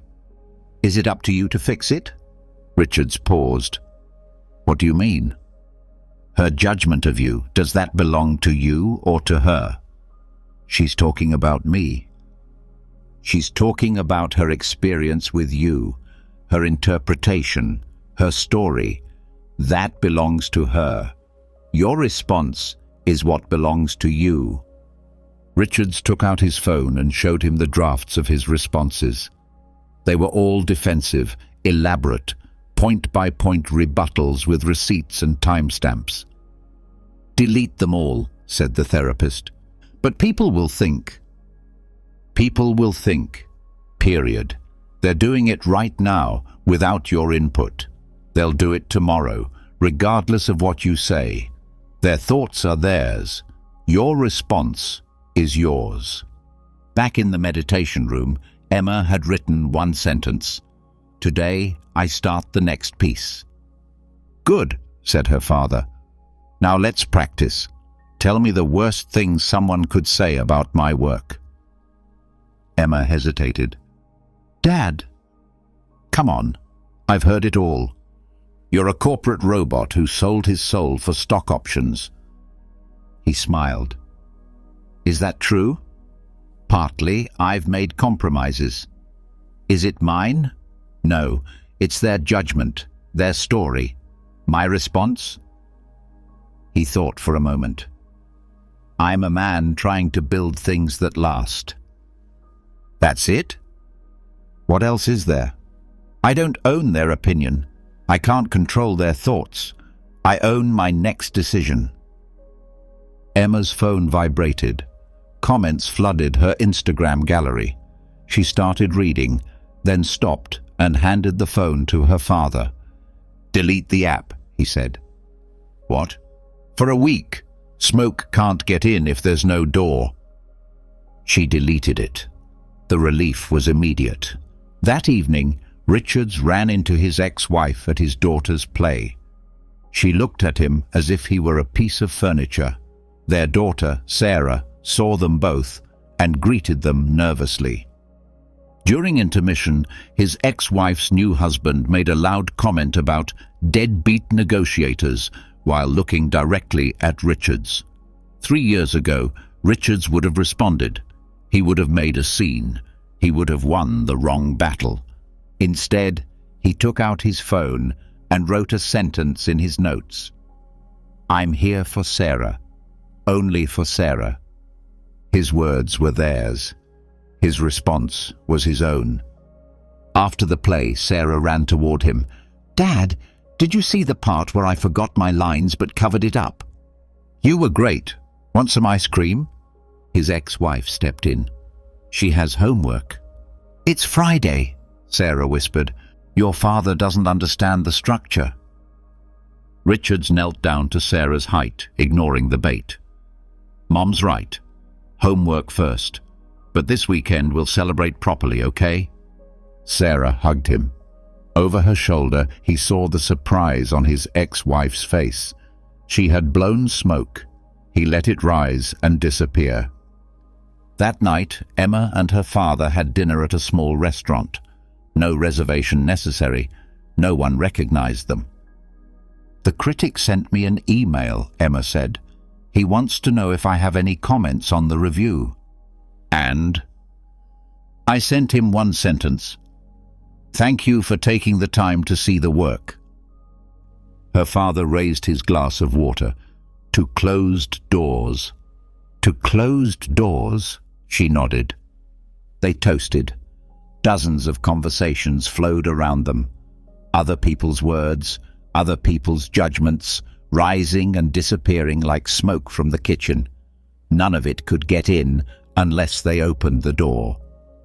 Lesson: self-control wins, not argument. The ovation lasted 3 minutes. Emma stood in the center of the gallery, surrounded by her new installation, Reconstruction, which enveloped the audience in fragments of mirrors and reclaimed metal. The Times critic, who had torn her previous work to shreds, was in the front row, applauding louder than anyone else. She felt nothing. It wasn't numbness, it was awareness. The applause was wind. Her work, the months of welding, polishing and reshaping discarded materials into something that breathed. That was weight. That was hers. Her father watched from the back corner, remembering his own first big success, the launch of a product that had made him the youngest vice president in the company's history. He thought that ovation would sustain him forever. It lasted exactly until the next quarter's numbers disappointed. "Brilliant work," the critic said to Emma, extending his hand. "I was wrong. This is the future of sustainable art." "Thanks for coming," Emma replied simply. "We should talk about a feature story, maybe over dinner." 3 months ago, she would have jumped at the chance. She would have reorganized her life to get his approval. Now she saw it clearly. It was the time, not the climate. "Send me an email at my gallery," she said, already turning toward other guests. Across town, Richard sat in the cafeteria of his daughter Sarah's school, watching her receive her participation trophy at the science fair, 5th out of 5. She had worked for weeks on her volcano, memorizing facts about pyroclastic flows and rehearsing her presentation until she could recite it backwards. The winner, a boy with a professionally printed presentation on renewable energy, clearly put together by his parents, stood with his gold medal, basking in the praise of the teachers. Sarah approached Richards with the trophy in her hand. "I messed up the chemical reaction. I put too much vinegar in it." "What did you control?" She looked at him. "What?" "In the whole project. What did you have to control?" Sarah thought. "The research, the rehearsals, showing up even though I knew Trevor would do better." "And what wasn't your responsibility?" "The judge's opinions, that Trevor's father is an engineer, that the vinegar measurement was wrong on the website I used." Richards held up the participation trophy. "This is wind." He tapped her forehead. "What you've learned is weight." "Dad, that's weird." "Maybe, but it's also true." In the gallery, Emma's father found himself cornered by a collector who had once dismissed his company as soulless technology, but now wanted to talk about synergies given Emma's sudden fame. "Your daughter is a genius," said the collector. You must be very proud." "I was when she failed too." The collector laughed uncomfortably. "Well, sure, but this is different." "Is it? It's the same Emma, the same dedication, the same vision, only time has changed." The collector's phone rang. Someone more important. He excused himself and left Emma's father alone with the truth he had learned too late for his marriage, but just in time for his daughter. Applause and criticism were the same thing, only traveling in opposite directions. Emma found him there. 3 sales already.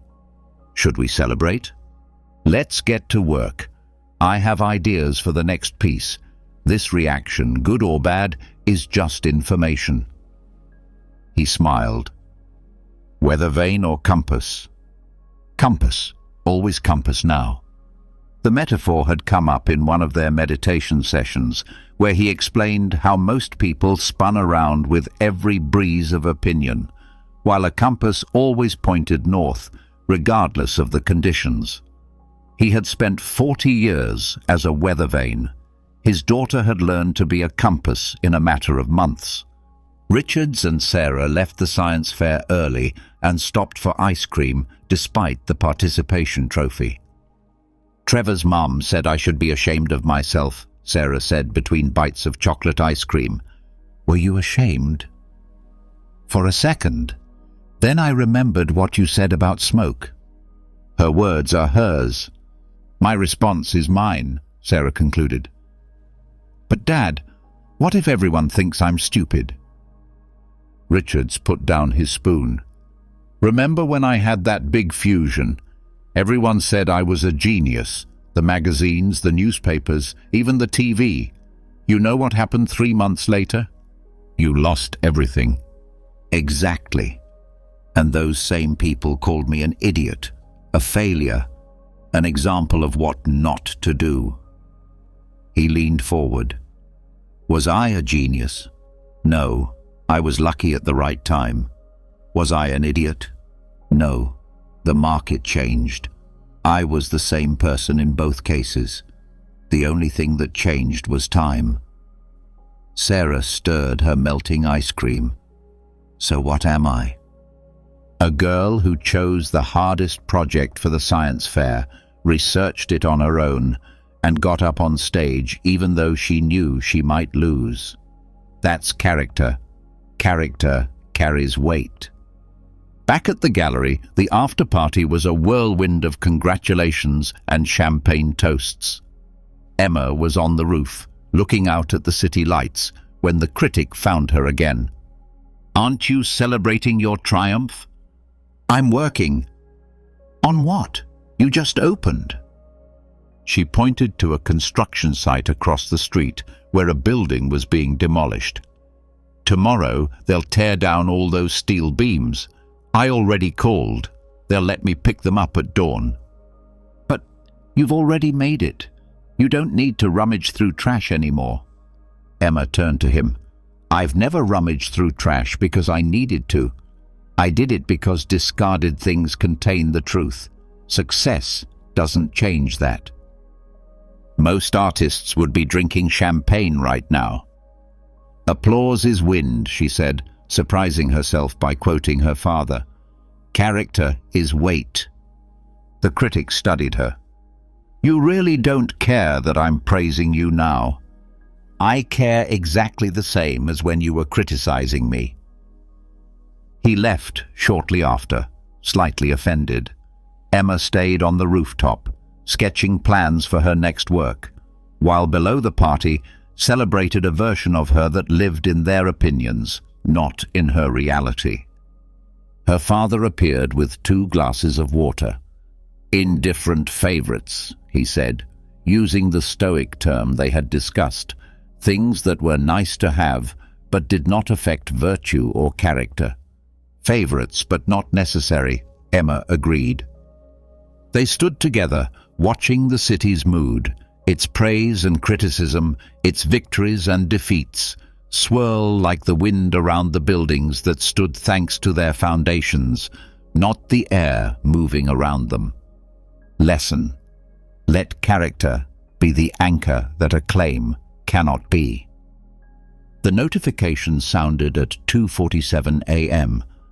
Richards reached for his phone before fully waking up, his thumb already scrolling through emails as his brain struggled to remember why he had woken up. Across town, Emma was standing in front of her refrigerator at the same time, eating ice cream straight from the container, her third celebration since the gallery opened a week earlier.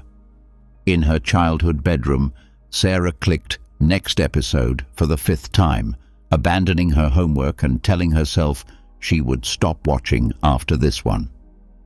3 people, 3 lives ruled by habits rather than decisions. Richards caught himself staring at the screen, looking at emails about quarterly forecasts while standing in his underwear in the dark. When had this become normal? He remembered telling Sarah that character was important, but there he was, light as smoke, blown away by every digital breeze. He put his phone in the kitchen drawer, not just turned off, but far away. The apartment seemed strange without its glow.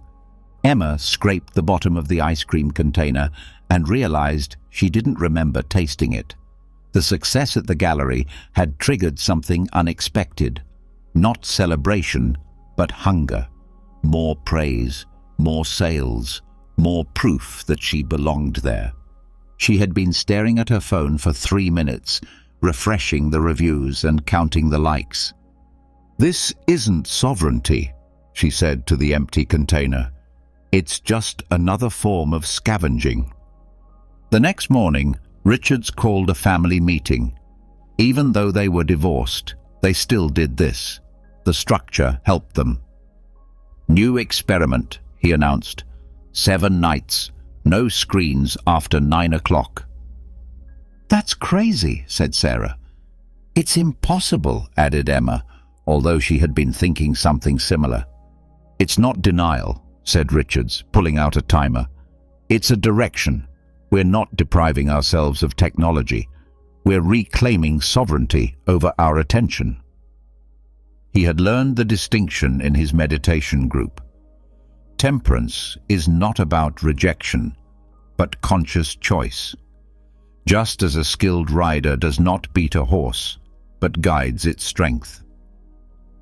Emma looked at her phone, 17 new notifications since she had sat down. What do we do instead? Whatever we decide to do, that's the point. They agreed to try. That night, 9 o'clock came like a small death. Sarah's fingers moved toward her laptop. Emma picked up her phone 6 times before remembering. Richard stood in the living room, suddenly aware of how much time there was in a night. Sarah was the first to break the silence, but not as she expected. With no screens, she noticed the sound of her neighbor practicing the violin, something she had never heard with his usual music. She opened the window, listened, and then took her old keyboard out of the closet. She wasn't a great player, but she could play. Emma found herself in her studio with nothing to document, no audience to perform for, just her and the reclaimed steel. She worked differently without the camera, looser, more experimental. When she made an interesting mix, no one knew but her. The privacy felt like a luxury. Richards did push-ups. Then he read a real book. Afterwards, he stood on the balcony and stared at the city, discovering that Tuesday nights had a different rhythm than Wednesday nights, something he had never noticed in the 15 years he had lived there. The second night was harder. The urge came in waves. "It's like surfing," Richards told Sarah when she called, "fighting the urge. You don't fight the wave. You don't obey it. You ride it." "Dad, you've never surfed." "Metaphorically, I'm excellent." She laughed, and the craving passed. Another wave would come, but now she knew. Waves always pass if you don't dive into them. Emma created a new environment in her apartment. She moved her phone charger to the bathroom. She put her laptop in a drawer. She placed art supplies everywhere. She was designing defaults, making creating easier than consuming. "The environment is stronger than willpower," she told her father when he came to visit, "so I'm making my environment work for me." He noticed that she had also removed all the clocks. Why those? "Time pressure makes me reactive. Without clocks, I respond to my actual energy, not arbitrary numbers." On the fourth night, unexpected things happened. Sarah finished her homework before dinner, not because she had to, but because she had discovered that she actually liked math when she wasn't multitasking. Emma completed 3 new pieces, each more complex than any she had attempted while documenting her process. Richards slept through the night for the first time in 2 years. "It's not hunger," Sarah said at the next family meeting. "It's sovereignty." The metaphor Richards had shared was about taming a strong horse, not breaking its spirit, but channeling its power. Desire was the horse. Discipline was the reins. Freedom was knowing how to ride. The call came from Emma's gallery. Sales were down. They wanted her to focus more on social media, to have more presence, more availability. "I'm available from 10 to 5, she said. "After that, I'm an artist, not a product." "But you're losing momentum." "No, I'm choosing a direction. There's a difference." 7 nights turned into 14, then a month. The restriction became a structure, and the structure became freedom. Sarah's grades improved, not because she studied more, but because she paid more attention. Emma's work deepened. Richards discovered that she actually liked who she was when she wasn't reacting to everything.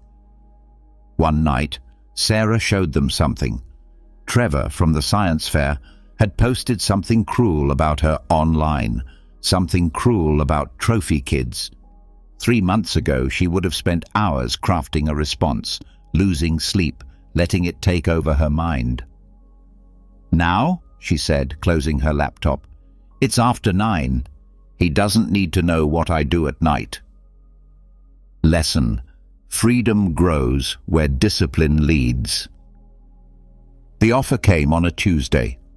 Sarah stared at the early admission letter from MIT, which was contingent on her giving up her current research project to join their summer program, which started in 2 weeks.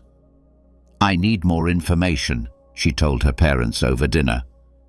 "You already have the letter," Emma said, "but I don't know if my current research will be successful. I don't know if it's worth giving it up for the MIT program. I don't know." "You'll never know," Richards interrupted. "Not completely, not in advance." He had learned that the hard way when Joe left. He had hoped for clarity that never came, a perfect moment of understanding. But life offers no certainties, only the next step, which appears as a rung just as you lift your foot. Emma was facing her own decision. A collector in Berlin wanted to commission a huge installation from her, 6 months of work and a guaranteed income, but that meant abandoning her salvage aesthetic for polished steel. The contract had to be signed in 48 hours. "How can I choose if I can't see the whole path?" she asked Richards. "You don't need to see the whole path. You need enough information and clear values." He took out a napkin and drew 3 lines. "That's it?" Sarah asked. "That's it. Clarity through action, action through values." Sarah applied the filter to MIT. Who was she becoming? A researcher who finished what she started. Was MIT good for anything other than herself? Her current research could help more people. Would she respect herself? No, not if she gave up her work for prestige. "I'm staying," she decided, though her voice trembled. "Even if it means losing MIT." "If fate allows it, you'll find another way," Richards said. "And if fate doesn't allow it, you'll have chosen according to your values. That's the only success we really control. Emma struggled further. The fellowship would secure her finances and allow her to help her father with medical expenses. But working on polished steel felt like a betrayal of everything she had discovered. She called Ananya. "What would you do?" "That's not the right question. What do your values tell you?" Emma's values said authenticity over security, but security also served others, her father, her community work at the set design workshop. "Both options are valid," Ananya said, "so choose the one that keeps you whole." Emma realized she was trying to think her way to certainty, but some stones only appear after you step on them. She picked up the steel she had salvaged and began working without a plan. 3 hours later, she had a proposal. She would create the installation using materials salvaged from Berlin itself, abandoned U-Bahn rails, pieces of the wall, industrial debris, polished where it served the work, untreated where it didn't. He sent it off without knowing if it would be accepted. "Clarity through action," he muttered. The collector rejected it immediately. Then he called back 6 hours later. They had shown it to the committee at the installation site, who loved the idea of making Berlin's history tangible. Sarah's situation became complicated. MIT called her directly. They would review her current research and possibly incorporate her into their program. But before the review, they needed her decision. "That's backwards," she complained. "That's life," Richard said. "We choose with partial information and then deal with what comes." She wrote her 3-line filter on a card and took it to school. Trevor cornered her during lunch. "I hear you might be turning down MIT. That's stupid." "Based on what values?" "Based on reality. You have to take the best offer." "The best according to what criteria?" He looked at her as if she had spoken Finnish. Sarah realized that most people never questioned their criteria. They inherited them, absorbed them, never examined whether prestige, security, or comfort fit who they were becoming. "I choose based on my values," she said. "You choose based on yours." Values don't pay the bills. Neither does fear, but at least values let you sleep. That afternoon, she announced her decision. Yes to MIT, but only if they supported her current research. If not, she would stay at Jefferson High School. Either outcome would teach her something. Richards was facing his own springboard. His meditation group was disbanding. The instructor was moving to Colorado. He had been asked to replace him. "I'm not qualified," he told them. "Show up. Practice. You've changed. That's qualification enough." He applied his 3 phrases. Who was he becoming? Someone who helped others find stability. Did that serve a purpose beyond himself? Obviously. Would he respect himself? Only if he tried. "If fate allows," he said, "I'll do my best." The first class she taught was a disaster. She forgot half the instructions, got confused with the breath counts, and her voice shook. But people came back, not because she was perfect, but because she was authentic. "Clarity through action," she told them. "We learn by doing, not by waiting to be ready." MIT accepted Sarah's conditions. The assignment transformed Emma's career. Richards's meditation group grew, but even if the results had been the opposite, they would have discovered something crucial. When values decide, fear recedes. The steps appeared as they went along, not before. The path became clear as they walked, not as they waited. And every choice based on values, regardless of the outcome, became a success in itself. Lesson: when values decide, fear recedes. Emma arrived at the youth center before dawn, 3 months after her assignment in Berlin launched her career. There were no photographers or social media updates, just her, a truck full of salvaged materials, and a broken sculpture garden that hadn't been repaired in 5 years. She had discovered it by chance while delivering some pieces to a nearby gallery. Children were playing basketball on the cracked concrete, the edge of the court lined with twisted metal that had once formed playful animals, now dangerous rusted shapes behind caution tape. "The city says it will cost $30,000 to remove it," the director had told her. "$40,000 to replace it, so it stays broken." Emma didn't offer. She just showed up. When the center opened, she had removed 2 of the most damaged pieces, leaving clean spaces. No note, no signature. When she returned the next morning, the children were already playing where danger had once lurked. "Be useful, not dramatic," she muttered, loading another piece into her truck. Sarah focused first on the students who were failing. They weren't the ones who made noise or skipped class, but the quiet ones, the ones who drowned without splashing. She started arriving an hour early and left the classroom door open. No announcements, no mandatory sessions, just her presence. Marcus was the first to arrive, a third-year student who had missed 6 assignments. He sat silently for 20 minutes before speaking. "I can't read. The words get mixed up." Sarah didn't think much of it. She found large print versions, taught him how to use colored sheets, and put him in touch with a dyslexia specialist. When his grades improved, she didn't take credit at the teacher meeting. The victory was his, not hers. "Why don't you mention your private lessons?" Trevor asked her, seeing that she was once again overlooking the recognition. "Lighthouses don't announce that they're shining, they just shine." Richards organized building maintenance without anyone asking him to. The janitor had quit. The management company was useless, and the elderly residents had trouble with basic things. Burned-out light bulbs in the hallways, jammed mailboxes, a front door that wouldn't lock. He bought the materials with his pension. He fixed things at night when no one was around. When Mrs. Chen tried to pay him, he pretended not to understand.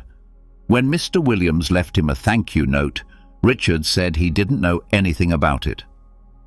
"Someone fixed the lock on my door," Williams told him in the elevator. "What nice neighbors we have in this building," Richards replied. The meditation group noticed his absences, his tired eyes at the morning sessions. But Richards never offered an explanation. Service was not a currency to be traded for admiration. Emma's anonymous repairs at the youth center continued for weeks. Each dawn, another hazard was removed, another section cleaned. The director installed a camera to capture her guardian angel. When she saw Emma in the footage, she waited for her in the parking lot. "You're that artist from the installation in Berlin." Emma continued unloading tools. "I'm just someone with a pickup truck. We could get you noticed, get you some recognition. Then I wouldn't come anymore." "But your reputation, the positive press." Emma stopped. "My work speaks in galleries. But service?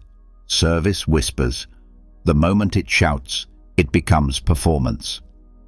She convinced the director to keep quiet, although it was clear that she found it disconcerting. In a world where every gesture was documented, anonymous help seemed almost suspicious. Sarah's morning sessions grew. 5 students became 10, then 15. She brought coffee, homemade muffins, never mentioning the cost or the time. When the director suggested making it official, extra pay, a formal program, Sarah refused. Official means paperwork, metrics, obligations. This works because it's simply human. One morning, she found Lindsay crying in the hallway, a senior, full scholarship to Princeton, paralyzed by imposter syndrome. Sarah didn't give her a motivational speech. She told her about her own fears at MIT, the nights she wondered if she was smart enough, good enough, enough. You know what helped me? Remembering that Princeton chose you to contribute, not to be perfect. Be useful, not dramatic. Show up, work hard, help others. The rest will work itself out. Lindsay started tutoring sophomore students.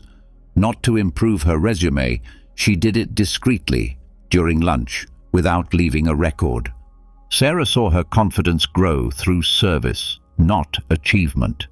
Richards discovered that Mr. Petrov hadn't left his apartment in 3 weeks. He was depressed after the death of his wife, compounded by the shame of asking for help. Richards didn't make him a project. He simply knocked on his door every morning with an extra breakfast. "I've done too much," he lied. Little by little, Petrov began to accompany him on his walks, then to the meditation group, then to volunteer at the food bank. Richards never treated him as a rehabilitation success story, just as a neighbor, a friend. "You saved me," Petrov told him one day. "You saved yourself. I just brought eggs." Emma finished the repairs at the youth center at night during a storm. The last piece, a climbing frame so rusty it could collapse, took 6 hours to dismantle safely. She left just as dawn was breaking, soaked and exhausted. That afternoon, she received a commission for a huge public sculpture, something that celebrated community service. She almost laughed. Art about service while real service went undone. She turned down the commission and sent the money she would have earned to the youth center anonymously. They used it to build a new garden where the broken sculptures had stood. The director called Emma one last time. "Someone donated exactly what we needed. Was it?" "The good people of this town," Emma interrupted. "Be helpful, not dramatic." Sarah's students started their own silent revolution. They tutored without signing up for honor society hours. They cleaned classrooms without getting environmental club credit. They fixed Chromebooks without recognition from the tech team. "Why?" asked Trevor. "What's the point if no one knows about it?" "The point is in doing it," Sarah replied. "Serving for applause is just sophisticated selfishness. Serving for the sake of serving, that's how you build a life worth living." Richards' building was transformed without fanfare. Residents began helping each other, visiting each other, sharing meals. No committees, no schedules. Just human beings, remembering that they lived in community. "You started this," Mrs. Chen told Richards. "No, I just changed the light bulbs. You all started living like neighbors." The lighthouse simply shines. It does not announce the dawn, take credit for safe passage, or demand recognition for disasters averted. It is simply there. It serves. It illuminates without distinguishing between worthy and unworthy ships. Emma now welded in private, creating pieces she would never sell or show, gifts she left anonymously where beauty was needed. Sarah taught students who would never know her name, ghosts she helped on their journey through life. Richards maintained a building, a meditation group, and a dozen quiet friendships that asked for nothing more than his presence. Be useful, not dramatic.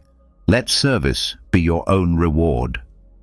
They discovered that the good life was inevitably good for others, not as performance or charity, but as a natural expression of consistently lived values. Lesson: the good life is good for others. Emma arrived at the manufacturing workshop and found chaos. Her apprentice Marcus had botched a crucial weld, ruining 3 days of work. The other workers stood frozen, waiting for the explosion that usually followed costly mistakes. Emma examined the botched joint. She took a deep breath from her diaphragm and exhaled slowly through her nose. She kept her shoulders straight and her hands relaxed at her sides. "Get the angle grinder," she said to Marcus. "Let's cut it off cleanly and start again." "But the deadline, it still exists, and so does the solution." She put on her welding helmet. "This time, watch my body position. See how I keep my elbows close to my body?" Marcus watched her demonstrate the correct technique 3 times. Her movements were fluid, unhurried despite the time pressure. When he tried again, she guided his arms without touching them and corrected his posture without criticizing him. "Copy me, explain it, repeat it," she said. "That's how skills are transferred." The other workers gradually returned to their tasks and the tension dissipated. Emma had taught them how to deal with setbacks, not with drama or blame, but with evaluation and action. Sarah faced her own test when the school board announced budget cuts. Her teaching team gathered in the break room and voices rose with each proposed solution. "We should protest, file complaints, go to the media." Sarah remained seated as the others paced back and forth. Her breathing remained steady, her hands folded on the table. When she spoke, her voice was firm, without raising her voice. "We have 90 days before the cuts take effect. Let's make the most of them." She opened her notebook.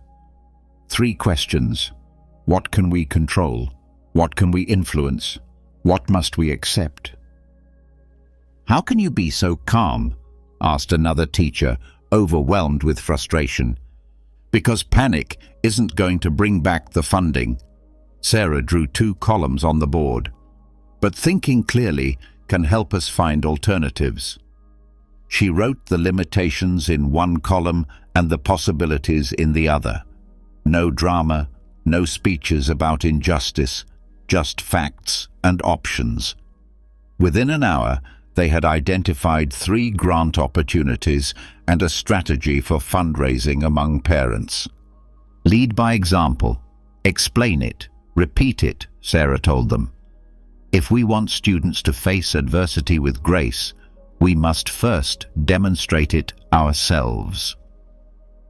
Richards discovered that his meditation group was fracturing over scheduling conflicts. Half wanted earlier sessions, half wanted later ones. The arguments became personal, threatening the peace they had gathered to cultivate. At the next meeting, Richards arrived early. He arranged the cushions in a perfect circle and lit a single candle in the center. When the members arrived arguing, he was already seated, his back straight but not rigid, his gaze soft but attentive. He let them talk until they had vented. Then he spoke calmly. "We're arguing about when to practice peace." A kind smile. "Perhaps we're missing an opportunity to practice it right now." He proposed alternating schedules, 1 week early, 1 week late. But more importantly, he suggested they examine their attachment to their preferences. A gardener doesn't force roses to bloom according to a calendar. He takes care of the conditions, the soil, the water, the light. Roses bloom when they're ready. He pointed to the circle. We take care of the conditions for awareness, when matters less than how well we care. Model it, explain it, repeat it. Emma posted a single rule in the manufacturing workshop. Excellence is the norm, not the exception. No lengthy manuals or complex policies. Just one rule that everyone could see and understand. When Marcus made his first perfect weld, Emma called everyone over. "Look at this penetration. See the uniform wave pattern?" She praised him specifically in public. "This is what we're looking for." Later, when she found safety violations, she addressed them privately, one-on-one. "Your skill is solid. Your safety habits need improvement. Here's what I've observed." No shame, no theatrical disappointments. just clear feedback and specific corrections. Sarah transformed her teaching team through micro-actions. She graded exams during lunch while others complained, demonstrating that action was more important than discussion. She shared resources freely, modeling abundance rather than scarcity. When conflicts arose, she mediated with questions, not judgments.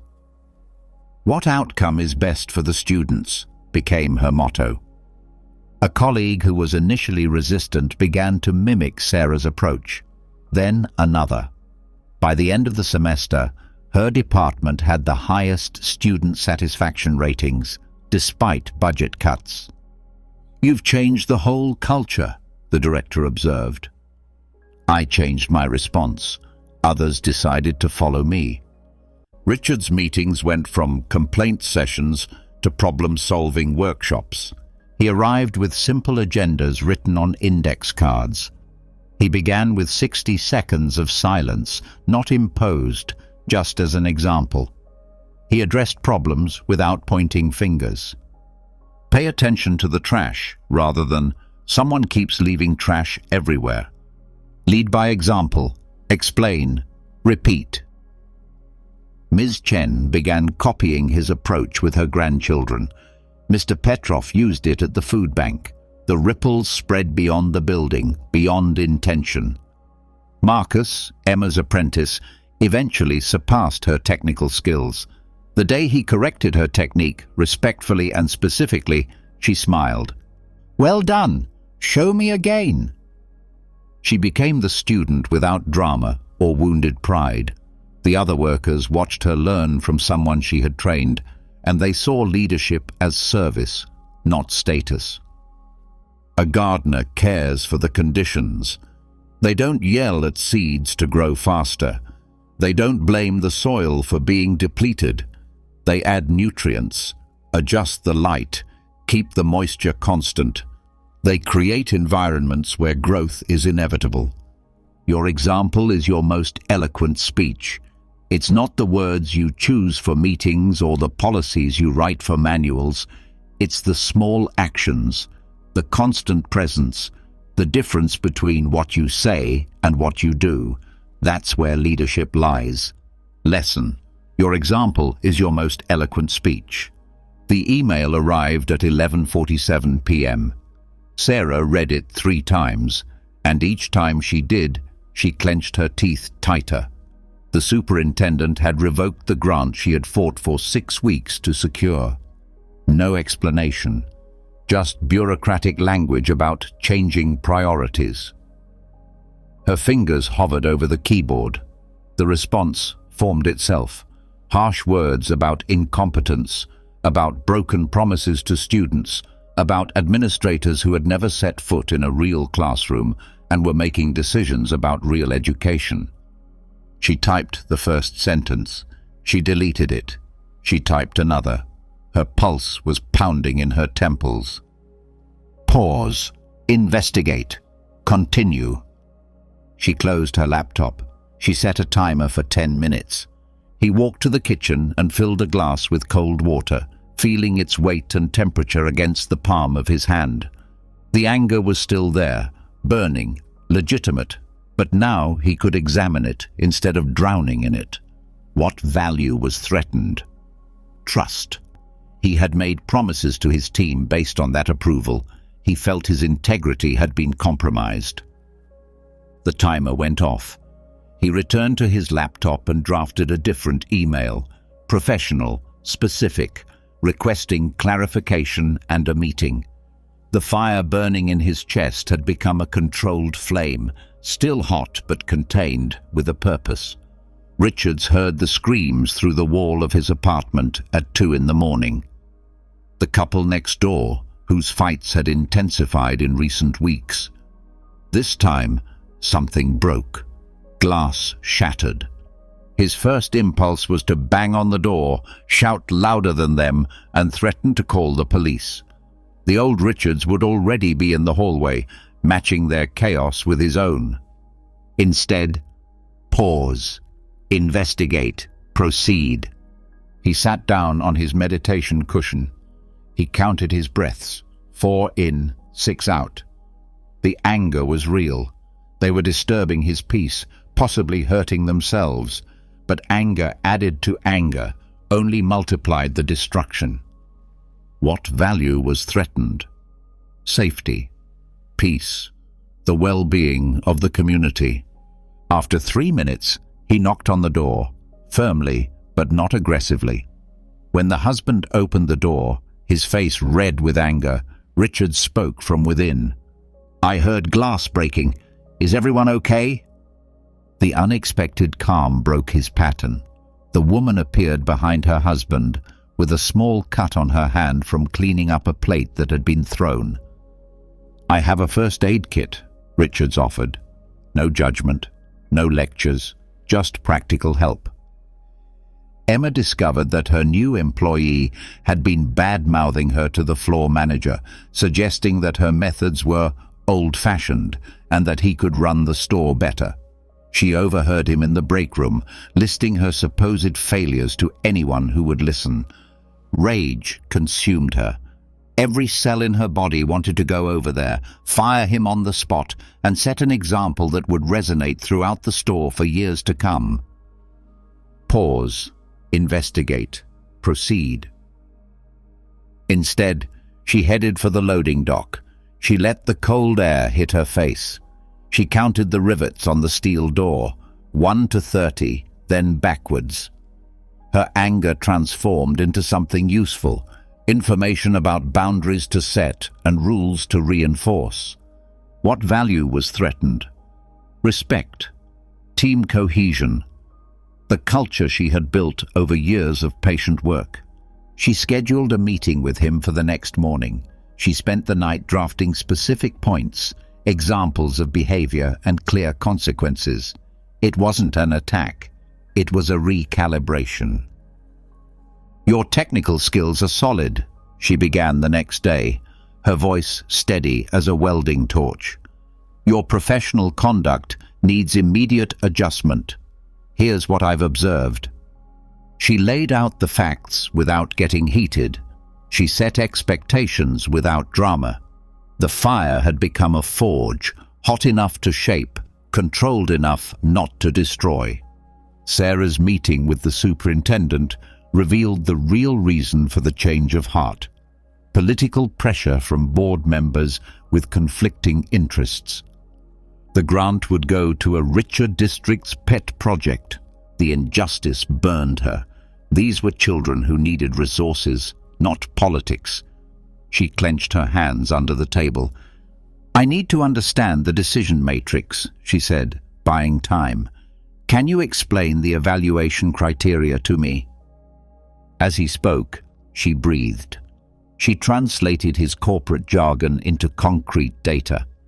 She found the gaps in the logic, the points where student welfare had been sacrificed for political convenience. Pause. Investigate. Continue. She didn't explode. She didn't resign in protest. Instead, she requested that the decision be documented in writing with specific criteria. Then she contacted 3 journalists who covered equality in education. "Anger is energy," she told her team later. "We can let it burn everything down, or we can use it to build something better." Richards developed a protocol and wrote it down on a card that he kept in his wallet. When his meditation group faced another conflict, this time between tradition and innovation, he applied the protocol publicly. "I notice anger rising about changing our format." Pause. Breathe. "What I feel threatened is continuity, the security of familiar practices." Another breath. 10 years from now, will the specific format matter more than the fact that we kept the practice together? The group watched him transform irritation into curiosity, heat into light. Emma posted her own protocol for calming down in the store. "When you get angry, walk away from the work, count to 30, come back with solutions, not accusations." She put it into practice when a supplier delivered the wrong materials for the 3rd time, causing them to miss a deadline. Instead of the volcanic phone call everyone expected, she took 5 minutes. She wrote down 3 specific questions.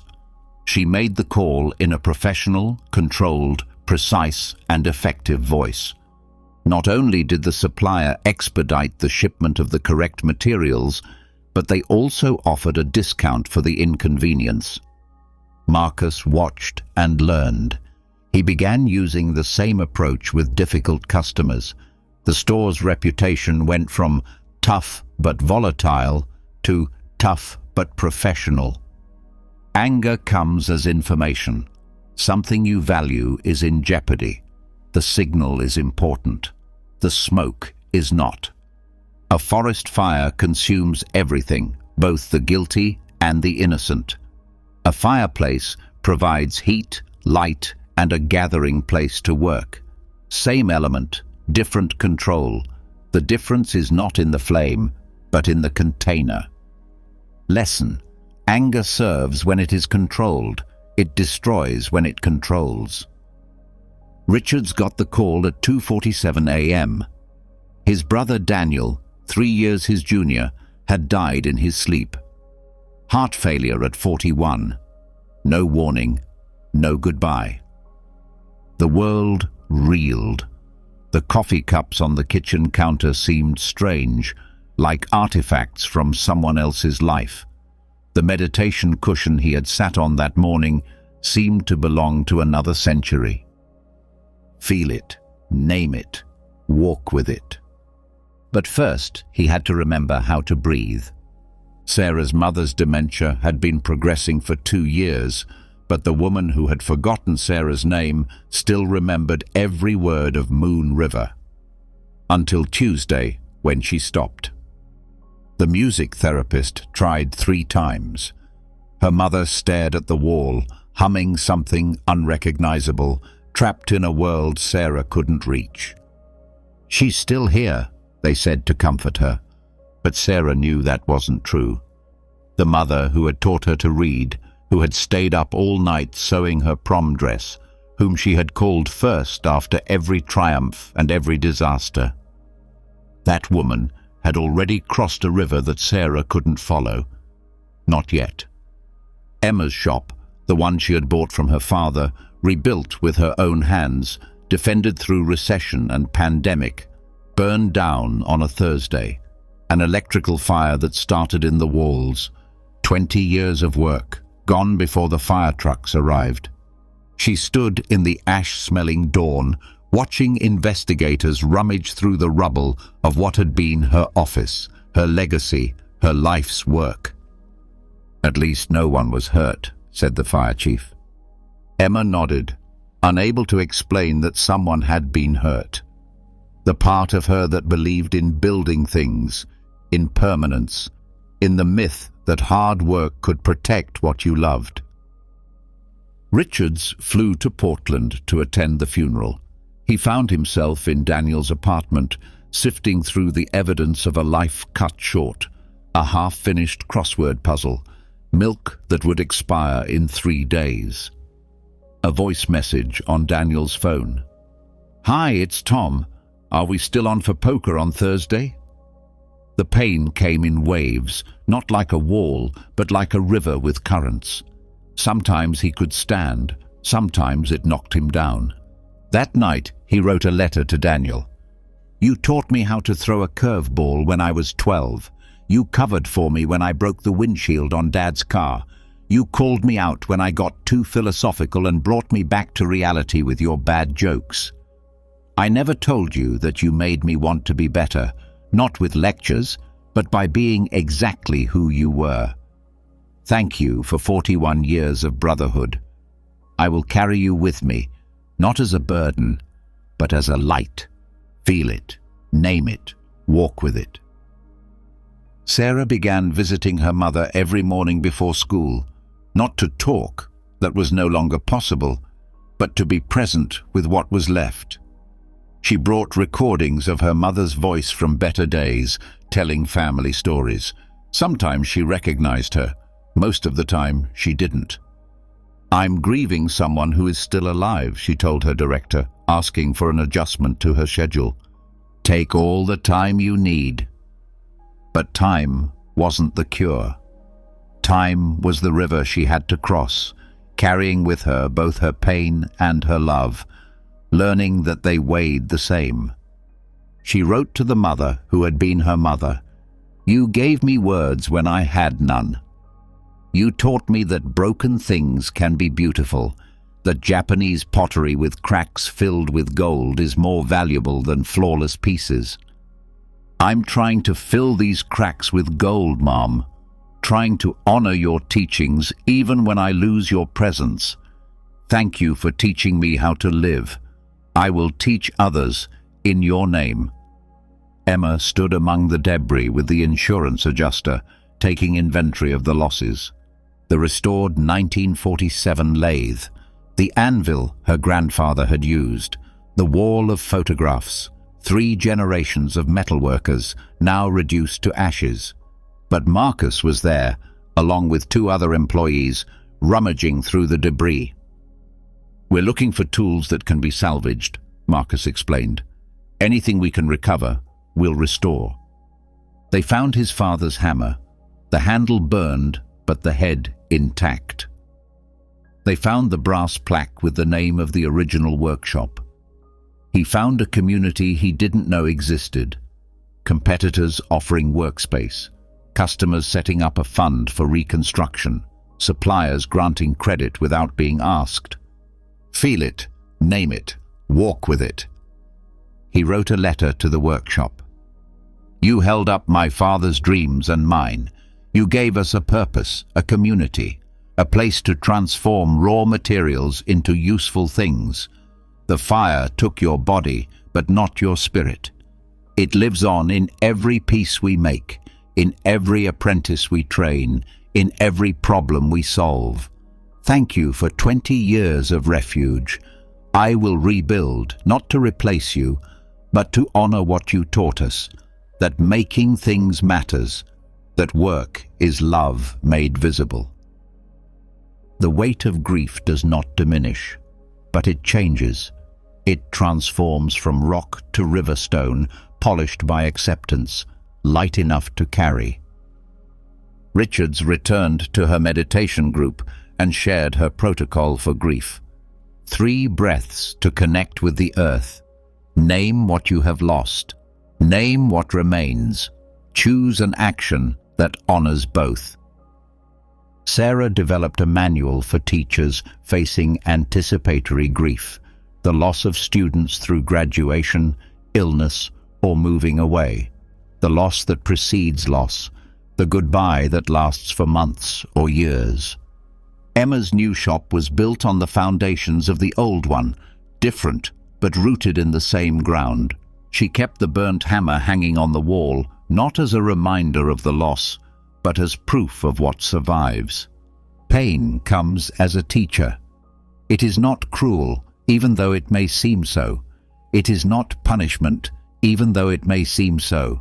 It is simply the price of having loved something temporary in a temporary world.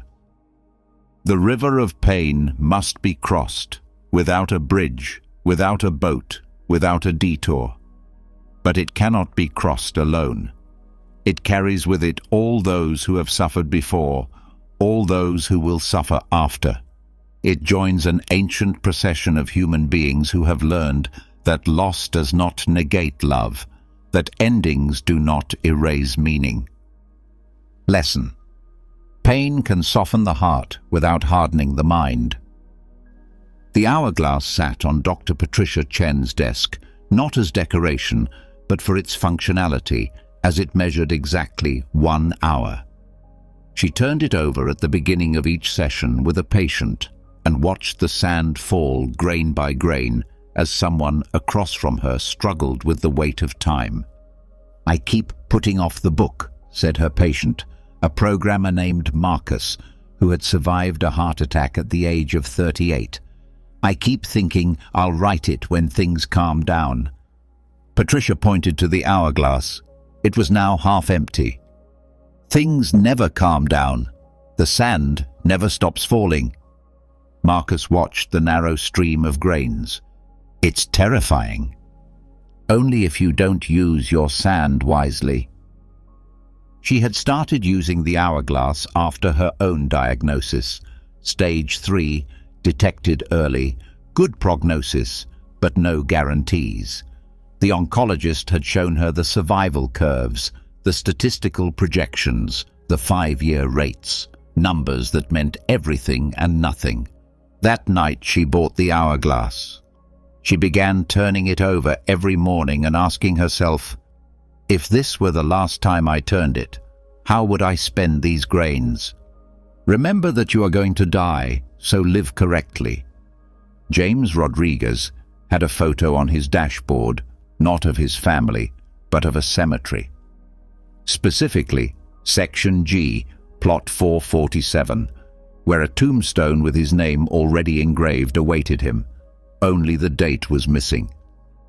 He had bought it after his brother died at the age of 52, the same age as his father. Sometimes passengers would ask him about the photo. "It keeps me honest," he would reply as he merged into traffic. "Every green light could be the last. Every passenger could be my last conversation. It makes you present." He had been driving with that photo staring at him for 3 years. He helped a woman in labor when traffic left them stranded. He convinced a teenager not to do something irreversible. He returned a wallet with $8,000 in cash because the time he had left was too precious to waste on theft. "Death isn't the opposite of life," he told his nephew while teaching him to drive. "It's the frame that makes the photo valuable." Nina Patel lit 40 candles on her 40th birthday, not on a cake, but in candle holders arranged throughout her apartment. Each flame represented a year lived. She would light one more each birthday until she couldn't. "Morbid," her sister called it. "Clarifying," Nina corrected her. She had started the ritual after watching her mentor die, not death itself, but the way he faced it.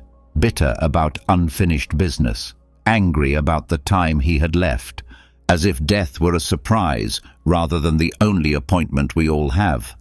Nina walked among her 40 flames, using each one to light others, candles she would give away, symbols of what she could pass on while her own wick still burned.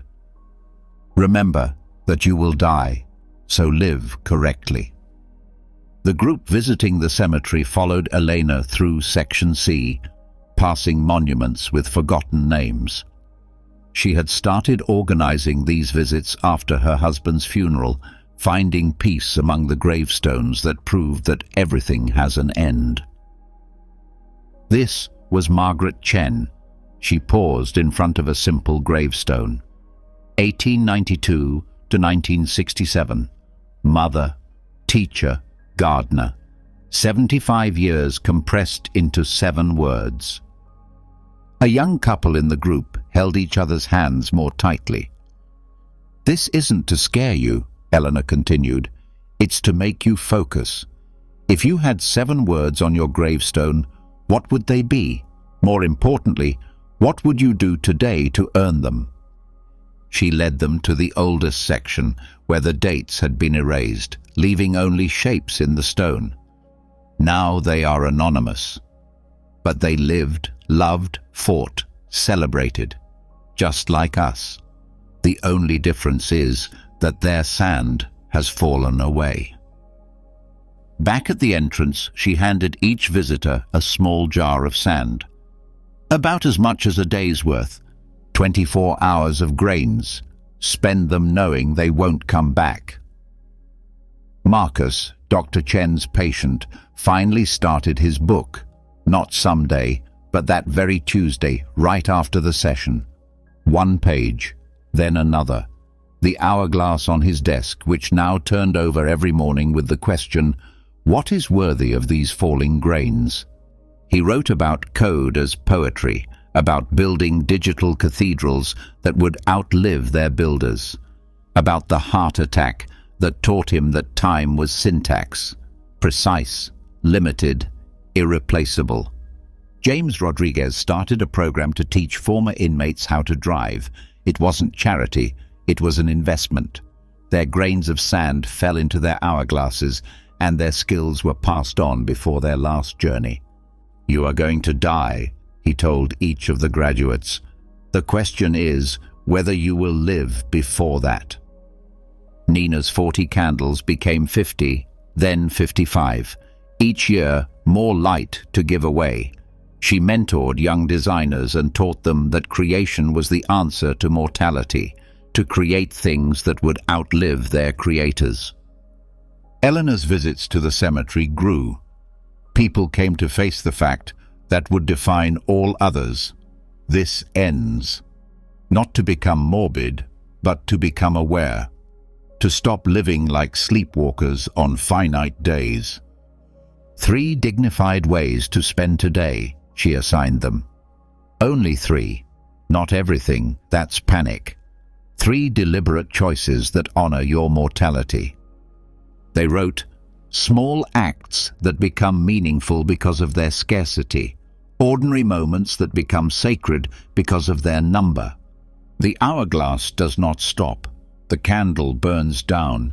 The cemetery fills up." These are not threats, but teachers who remind us that meaning does not come from duration, but from decision. Not from having infinite sand, but from spending the finite grains wisely. Lesson: Mortality clarifies priorities. Marcus Chen cleaned offices at night, pushing his cart through towers where multi-million-dollar deals were closed during the day. Security guards saw him studying between floors, with philosophy books propped up on cleaning supplies and Greek phrases copied onto index cards. They said he was poor, they said she was weak, but the Stoics knew true wealth is invisible. His bank account had 3 digits. His treasure trove of virtues contained more. Each trash bag was emptied with dignity. Each bathroom was cleaned with care. Each lost item was returned without hesitation. Deposits in a private economy where character was the currency. The executives whose offices she cleaned left Rolex watches on their desks, assuming the janitor wouldn't dare touch them. Marcus covered them with notes. Moved to drawer for safekeeping, MC. Building trust grain by grain, choice by choice. Sarah Williams had a food truck with margins as thin as the slices of bread in her sandwiches. The competition undercut her prices, stole her recipes, and spread false rumors about health violations. Her financial advisor showed her charts that pointed to closure. "Change course," he advised. "Lower quality and increase volume." Sarah looked at her hands, marked by years of preparatory work, steady from years of practice. Her wealth wasn't in the cash register, but in repetition. The same fresh ingredients every day, the same generous portions, the same sincere smile, whether she was serving executives or factory workers. She kept a different set of books. Her food truck survived. Competitors with fatter bank accounts closed down. Customers came for the food, but they stayed for something they couldn't put their finger on. The richness that radiated from someone who had carefully chosen her currency. Dr. Angela Foster treated addiction at a clinic where insurance barely covered the costs. Other doctors at her medical school drove Teslas and posted photos of their vacations in Santorini. They gathered at meetings and compared the incomes of their specialties. "Are you still at the clinic?" they would ask, with a tone somewhere between pity and judgment. "I'm still making deposits," she would reply. Her treasure, 20 years of service. Thousands of hands held during crises. Hundreds of funerals she had attended, weddings she had celebrated, birthdays she had remembered. The teenage addict she had treated, now a counselor to others. The grandmother who got clean at 70 and lived to meet her great-grandchildren. Angela wrote down her daily contributions. Compound interest in currencies no bank would recognize. James Park had 3 suits, drove a 15-year-old Honda, and lived in the apartment he had rented since law school. The other lawyers at his firm renovated everything but their ethics. They measured wealth in billable hours. He measured it in uncompromising moments. The case that could have made him rich, defending a company he knew had polluted the groundwater. The settlement would have allowed him to buy the house, the car, and the life everyone expected him to want. Instead, he turned down the representation. He lost the bonus. He put the deposit in his virtue account, his integrity intact, and his dreams unclouded. They said he was poor. They said she was weak. But the Stoics knew true wealth is invisible. His colleagues bought vacation homes. James bought time, pro bono hours for tenants facing eviction, immigrants in need of representation, small organizations fighting big injustices. Each case was a deposit, each victory, interest earned. Elena Vasquez taught 5th grade in a district where she paid for supplies out of her own salary and never received recognition. Less experienced teachers left for private schools where they doubled their salaries. She stayed, making deposits that others couldn't see. Tuesday's entry. Her students grew up and became doctors, teachers, engineers, and artists. They sent her letters. You taught me to value other kinds of wealth. You showed me that there is wealth beyond money. You were the first person who made me feel valuable. Elena kept these letters in a box labeled "Interest Paid Back." Marcus finished his degree by studying between night shifts. On graduation day, the executives whose offices he had cleaned for 6 years sat in the audience as their children received the same diplomas. They had never known he was a classmate. He started his own cleaning company, not to escape work, but to transform it. All employees were trained in his private economy, dignity in all tasks, integrity in the small details, discipline in daily practice, a strength of character that no recession could drain. Sarah's food truck became 2, then 5. They weren't franchises, but apprenticeships. She taught her currency, quality over quantity, consistency over appearance, relationships over transactions. Each truck functioned as a mint, creating value that accountants couldn't quantify. Dr. Foster's patients created a scholarship in her name, not because she asked for it, but because they had learned her accounting system. Recovery wasn't about avoiding substances, but about making deposits. Every meeting attended, every truth told, every hand extended to someone newer in sobriety. James became a judge. The nominating committee highlighted his modest financial portfolio and strong ethical record. On the bench, he counted a different kind of wealth. Justice dispensed, precedents set, lives redirected through fairness rather than favoritism. Elena retired with the same savings account she started with, but withdrawing the interest that had accumulated over decades. Her former students visited her, called her, wrote to her. Her success was her compound return, her character, her distributed wealth, the ledger that each one kept. They recorded the day's contributions, small amounts in a private economy where virtue was the only currency that could not be stolen, devalued, or made obsolete, where value was practiced in daily deposits, not bought in one-time transactions. The vault of character, built choice by choice, became the only wealth that mattered, invisible to those who counted the wrong coins, invaluable to those who had learned the real exchange rate. Lesson: your value is practiced, not bought. The notification count was 3,847. Marcus Chen stared at his phone screen, his thumb hovering over the red badges that promised urgency, demanded a reaction, and offered nothing. Each beep was a little thief at the gates of his attention. Instead, he deleted the apps. The withdrawal was immediate. Phantom vibrations, compulsive urges to pick up the device, anxiety about missing something that was never really anything. His mind, accustomed to being fed every 30 seconds, screamed for its sugar. Marcus replaced the apps with two sources: a weekly philosophy newsletter and a long-form journalism website he checked on Sunday mornings. High signal, low noise, wells instead of floods. Watch the door, choose water. Dr. Sarah Kim ran a neuroscience lab that studied attention span. She didn't miss the irony.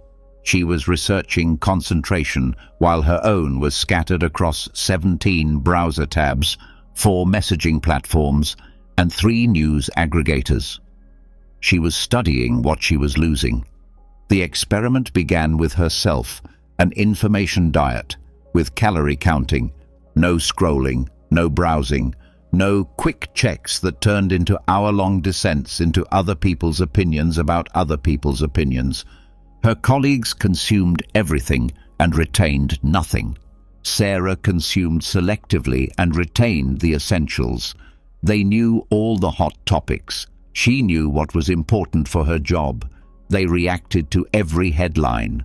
She responded to selected signals.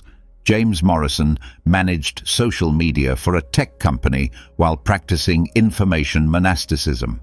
He was amused by the paradox, selling attention while protecting his own.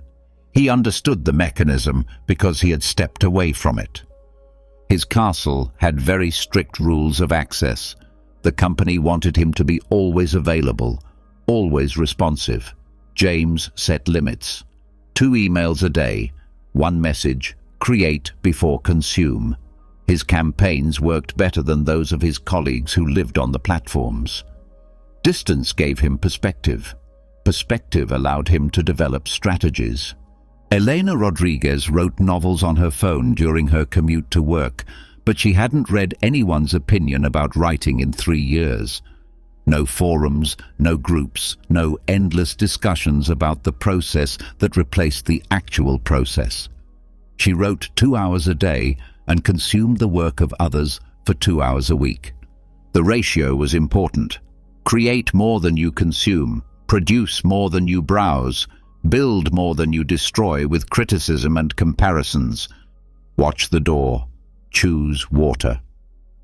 Marcus filled the hours he had regained with creation. Carpentry in the garage, each piece molded with his hands instead of his thumbs. The furniture existed. The tweets he didn't read didn't. Reality over representation, always. Dr. Kim's lab productivity doubled once she stopped fragmenting her attention between different sources. One of the breakthroughs came during what would have been a Twitter session. An idea emerged from sustained attention rather than a scattered reaction. Her articles were accepted by more prestigious journals. Her thinking deepened beyond snap opinions.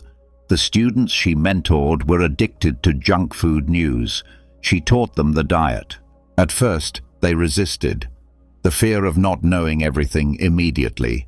The anxiety of silence where there had once been noise. Then they discovered what Marcus, Sarah, James, and Elena already knew. Less input, more output. Less reaction, more response.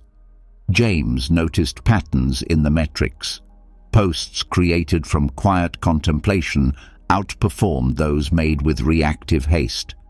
Campaigns based on principles rather than trends lasted longer and went further. The audience sensed the authenticity that came from protected attention. She taught her team the practice.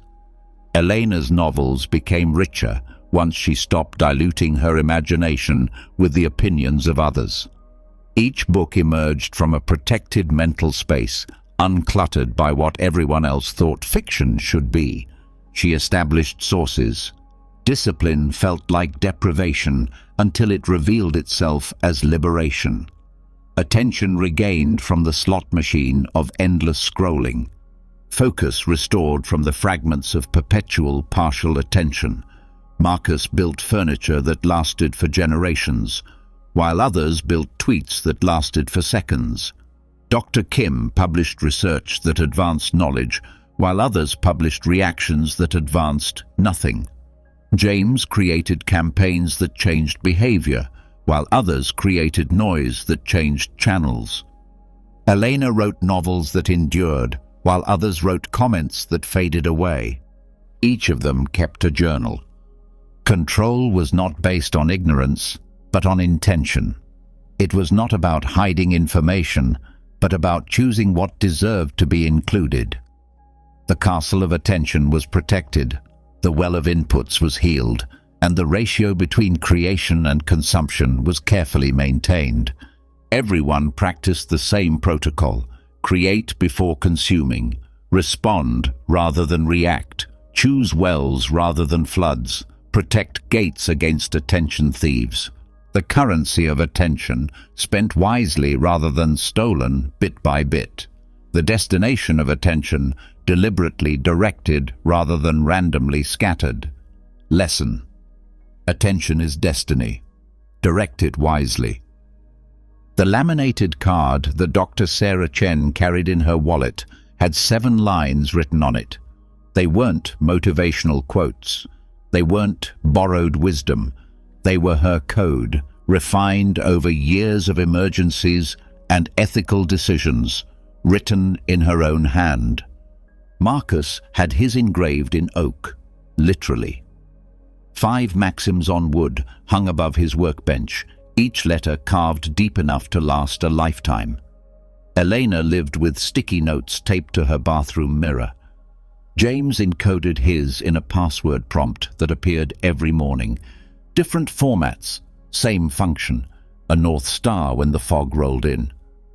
Dr. Chen's code emerged from pattern recognition. Every time she had acted with integrity, certain principles had guided her. Every time she had strayed, their absence had allowed her to do so. She wrote them down. Perception: see what is, not what I fear. Action: move toward difficulty with grace. Will: accept the results, embrace the effort. Service: heal without judgment. Truth: speak it gently, without reservation. Courage: one uncomfortable truth a day. Presence: this patient, this moment, this breath, short enough to memorize, clear enough to apply, personal enough to matter. It's not for show, it's for the soul. Marcus discovered his code through failure. Every piece of furniture he ruined taught him something about standards. The wobbly coffee table, he had rushed it. The chair that broke, he had skimped on materials. The cabinet that never sold, he had built it for applause rather than function. His maxims emerged from his mistakes. Craftsmanship: quality always over speed. Materials: never skimp on the foundations. Process: measure twice, cut once, accept the result. Purpose: build to last, not to impress. Learning: every mistake teaches if you listen. He carved them during a weekend when orders piled up and the pressure mounted. The act of carving slowed him down and deepened his commitment. These weren't suggestions, they were standards. Elena's code addressed her specific demons: perfectionism, comparison, and creative paralysis. She had written 40 novels in her mind, 3 on paper. The difference tortured her until she identified the thieves. Creation: done beats perfect. Comparison: my only competition is yesterday's page count. Discipline: 2 hours a day, no exceptions, no excuses. Truth: write what scares me. Service: stories that help others feel less alone. Revision: fix it later, finish it now. The cards on his mirror reflected the morning light. He read them while brushing his teeth, programming his unconscious before his conscious mind could argue. Some mornings he wanted to revise them, make them prettier, deeper. But that was perfectionism talking. The code remained as written, imperfect, functional, his. James faced a different challenge. His company's values were plastered on every wall: innovation, disruption, excellence, but they meant nothing when quarterly targets drove every decision. He needed personal standards that could withstand institutional pressure. His code fit on a business card. Integrity, what I do when no one is watching. Impact, results over activity. Communication, clarity over cleverness. Growth, learn from failure faster than from success. Limits, my attention, my rules. Service, add value before extracting it. He printed dozens of copies: wallet, desk drawer, car visor, bathroom cabinet. Wherever the temptation to compromise arose, his code was waiting for him. It wasn't for show, it was for the soul. For those moments when the easy way called and only his personal principles could redirect him to the right one. The codes evolved, but slowly. Dr. Chen added one about rest after exhaustion. Recovery is not optional. Marcus removed one about customer satisfaction when he realized it contradicted his principle of quality. Eleanor consolidated 6 lines into 4, making them more concise. James translated his into questions for difficult decisions. They all discovered the same truth. Specificity mattered more than poetry. Being good meant nothing. Saying a hard truth kindly every day meant everything. Vague aspirations couldn't guide behavior. Clear standards could. The morning ritual became universal among them. Read the code at sunrise, not to memorize it. They had already done that. But to recommit, to remember, to focus before the chaos of the day tested their resolve. Dr. Chen was confronted by a pharmaceutical representative offering incentives that bordered on bribery. Her code made the decision easy. Heal without judgment included judgments clouded by bribes. The decision was made in seconds because the standards had been set for years. Marcus received an urgent order that required lower quality materials to meet the deadline and budget. His carved oak responded clearly. Never compromise the fundamentals. He lost the sale, upheld his standards, and slept without conflict. Elena's editor wanted changes that would make her novel more commercial. Her mirror cards responded, "Write what scares me," and "Stories that help others feel less alone." The book stayed true. It sold fewer copies, but it changed more lives. James's CEO demanded that he implement tracking technology that violated user privacy. The code on his business card whispered, "What I do when no one is watching," and "Add value before you take it." He refused, documented his reasoning, and prepared for consequences that never came. The CEO relented when presented with principled opposition. Each person noted when their code had guided them, when they had violated it, and what they had learned. The document became a personal ethics journal, tracking the gap between stated values and actual behavior. The code simplified difficult decisions by eliminating negotiation. When the rules were clear, decisions became calculations rather than deliberations. Lesson: a clear code simplifies difficult decisions. Review: more repetitions of courage and service. Marcus built furniture, but he had never built a day. Not consciously, not until anxiety attacks forced him to examine how random moments became patterns of panic. His old schedule. Wake up when worry dictated, work until exhaustion demanded, sleep when collapse required. No structure, no intention, just reaction disguised as productivity. The new architecture began with 3 pillars: sunrise, noon, and sunset. A temple of time that kept his values steady as circumstances changed. 5:30 a.m. The alarm was non-negotiable. Postponing it meant giving up. He had placed his phone across the room, forcing himself to move to silence it. Movement meant commitment. The body led and the mind followed. 5:35 a.m. 3 questions while making coffee. He wrote the answers in a notebook, the same pen, the same chair. The repetition carved grooves in his consciousness. Design the day designs you. 6 o'clock a.m. 20 minutes of voluntary discomfort. Cold shower on Mondays, extra weight on Tuesdays. Practice difficult conversations on Wednesdays. Call someone she had been avoiding. The rotation prevented adaptation and kept her courage fresh. 6:30 a.m. Shift time. Pack her daughter's lunch with a note. Send an encouraging email to a struggling intern. Small gestures made before the day demanded its toll. Eleanor's temple had different decorations, but identical pillars. 4:45 a.m. Writing hours, before doubts woke up. No emails, no news, no entries, only outputs. 2 hours of creation while her inner editor slept. 7 o'clock a.m. Review what she had written, but only to ensure continuity. No judging, no revising. Mark problems for later. Maintain momentum now. 7:30 a.m. Plan the rest.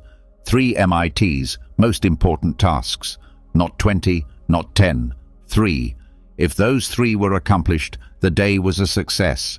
Her midday pillar was at 12:30 p.m., a non-negotiable break. She had set 3 alarms: her phone, her clock, and her laptop. Redundancy prevented excuses. The adjustment ritual took her 10 minutes. She had learned to distinguish between busy and busy. Busy meant the email she had been avoiding, the chapter she was afraid of, the boundary that needed to be set.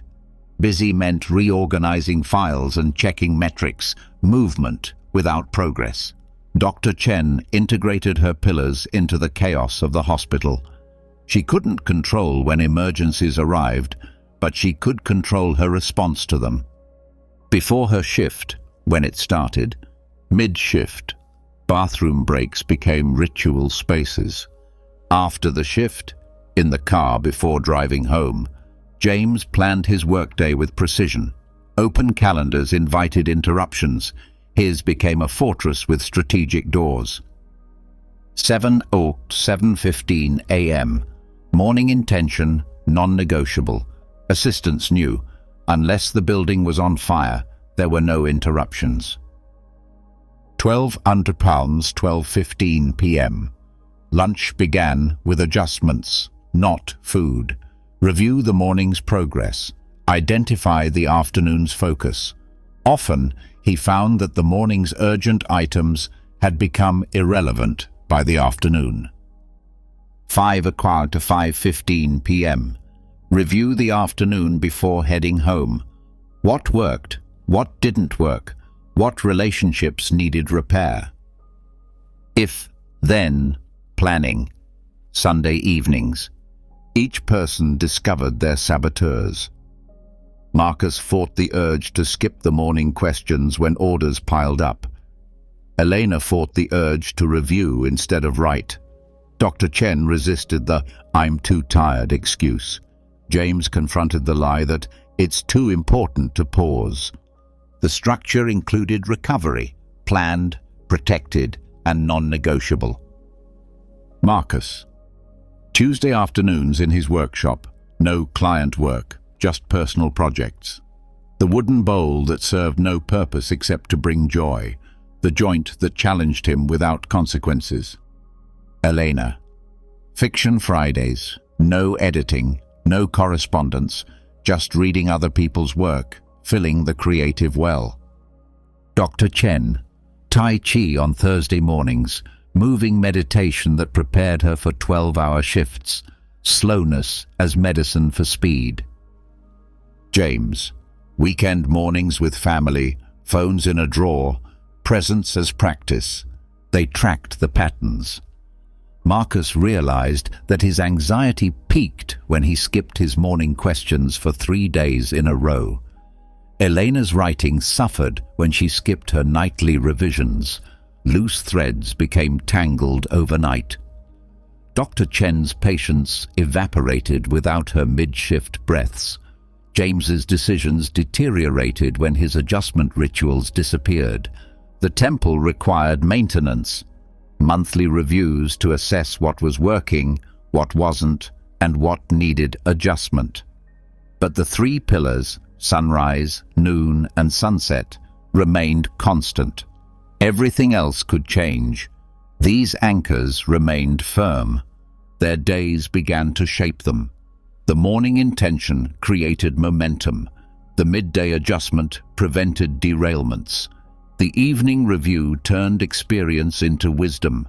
The architecture made courage systematic rather than sporadic. Design the day. The day designs you. They had heard it as a metaphor until they lived it as a method. Rituals weren't limitations. They were containers of freedom. Within the structure, spontaneity thrived. Within discipline, creativity flourished. Lesson: rituals make courage repeatable. The wind tunnel awaited. It wasn't a metaphorical wind, but real resistance, real turbulence, real tests that would reveal whether the architecture could withstand the elements. Monday, the stage for criticism. Your presentation was a disaster. The client interrupted you midway through. This isn't what we agreed on. It's amateur work. Did you even read the briefing? Everyone is watching. Your team cringes. Your reputation takes a visible hit. 2 piles assessment. Code application. The truth without defense. Calm body, clear mind. Response options. The most common option. Option 1. Seek information, not justification. Criticism may contain gold or nothing. Only research will reveal it. Reservation clause. We will readjust this project if we improve our understanding. Tuesday. Delay scenario. The permit you needed arrived 3 weeks late. Your project schedule is falling apart. The team is scheduled, the materials are ordered, the customer is expecting it to be finished. Everything is collapsing like dominoes. 2 piles assessment. Code application. Obstacles as material. Act where influence exists. Response framework. Reservation clause. We will complete it excellently, even if it is later than planned. Test. Learn. Reinforce. Wednesday. Failure scenario. The business you have built over 5 years has to close. The numbers don't lie. You have 6 weeks left, maybe 8 with cutbacks. Your identity is tied to this company. People believed in you. You believed in yourself. 2 piles assessment. Code application. Failure teaches. Success validates. Both serve a purpose. Decision tree. Reservation clause. This is over, but I'm moving on, wiser. Thursday. Success scenario. The promotion arrives, not the one you wanted, but 2 levels higher. Your salary doubles. Your visibility quadruples. Your former colleagues are now your subordinates. Imposter syndrome joins ego inflation. 2-stack assessment. Code enforcement. External is preferred, internal is not necessary. Character over merit.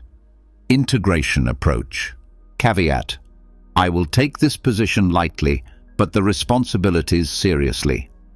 Test, learn, reinforce. Friday, fatigue scenario. Day 14 of 16-hour days. The crisis is not over. Your body protests, your mind clouds over, your patience evaporates. The rituals that sustained you seem impossible. Even breathing is an effort. 2 battery assessment. Code application. Yield without breaking. Progress, not perfection.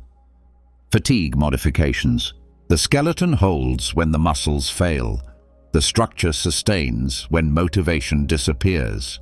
Reserve clause. I will maintain the minimum viable practice even if it is not ideal. Saturday, compound scenario. Your father is dying.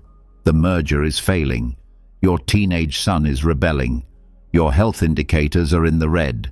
Everything is burning at the same time. 2 battery assessment. Code application. All your code rotated as in a triage. Survival architecture. Reserve clause. I will do it incompletely, but honorably. Test. Learn. Reinforce. The wind tunnel revealed weaknesses. Each scenario required advanced planning. Not detailed scripts, but response frameworks. If there is criticism, be curious. If there are delays, communicate. If there are failures, extract. If there are successes, be light-hearted. If there is fatigue, minimize. If there is complexity, triage. Sunday exercise. Simulate tomorrow's likely scenarios. The difficult email you're waiting for. The meeting that could blow up. The deadline that could be missed. Don't catastrophize, prepare. Don't panic, get organized. Write the response before the trigger occurs. Choose your stance before the storm. Decision-making under pressure degrades unless it is decided in advance in a calm state. The wind tunnel taught us the order of preferences. These preferences, practiced under pressure, became reflexes. The criticized presenter who sought information instead of justifying himself. The contractor who was late and communicated immediately. The failed founder who closed with honor. The promoted manager who remained flexible. The exhausted worker who kept up the minimum. The overwhelmed father who chose presence over perfection. Try. Learn. Reinforce. The stress test ritual revealed where practice had not yet become second nature, where the code remained theoretical, where courage needed to be cultivated. Lesson: what you practice under pressure becomes second nature. The Roman forge at dawn. Not the elaborate smithy in the city, but the portable brazier carried by a legion, functional, essential, sufficient. The blacksmith held the ring with the seal over the coals that had burned all night, smouldering but never extinguished. Every morning, the same ritual: breath to wake the coals, hammer to shape the day. Marcus stood at the window, the city still dark. 30 days of practice had carved channels in his mind like water in limestone. They weren't canyons yet, but they were no longer just superficial scratches.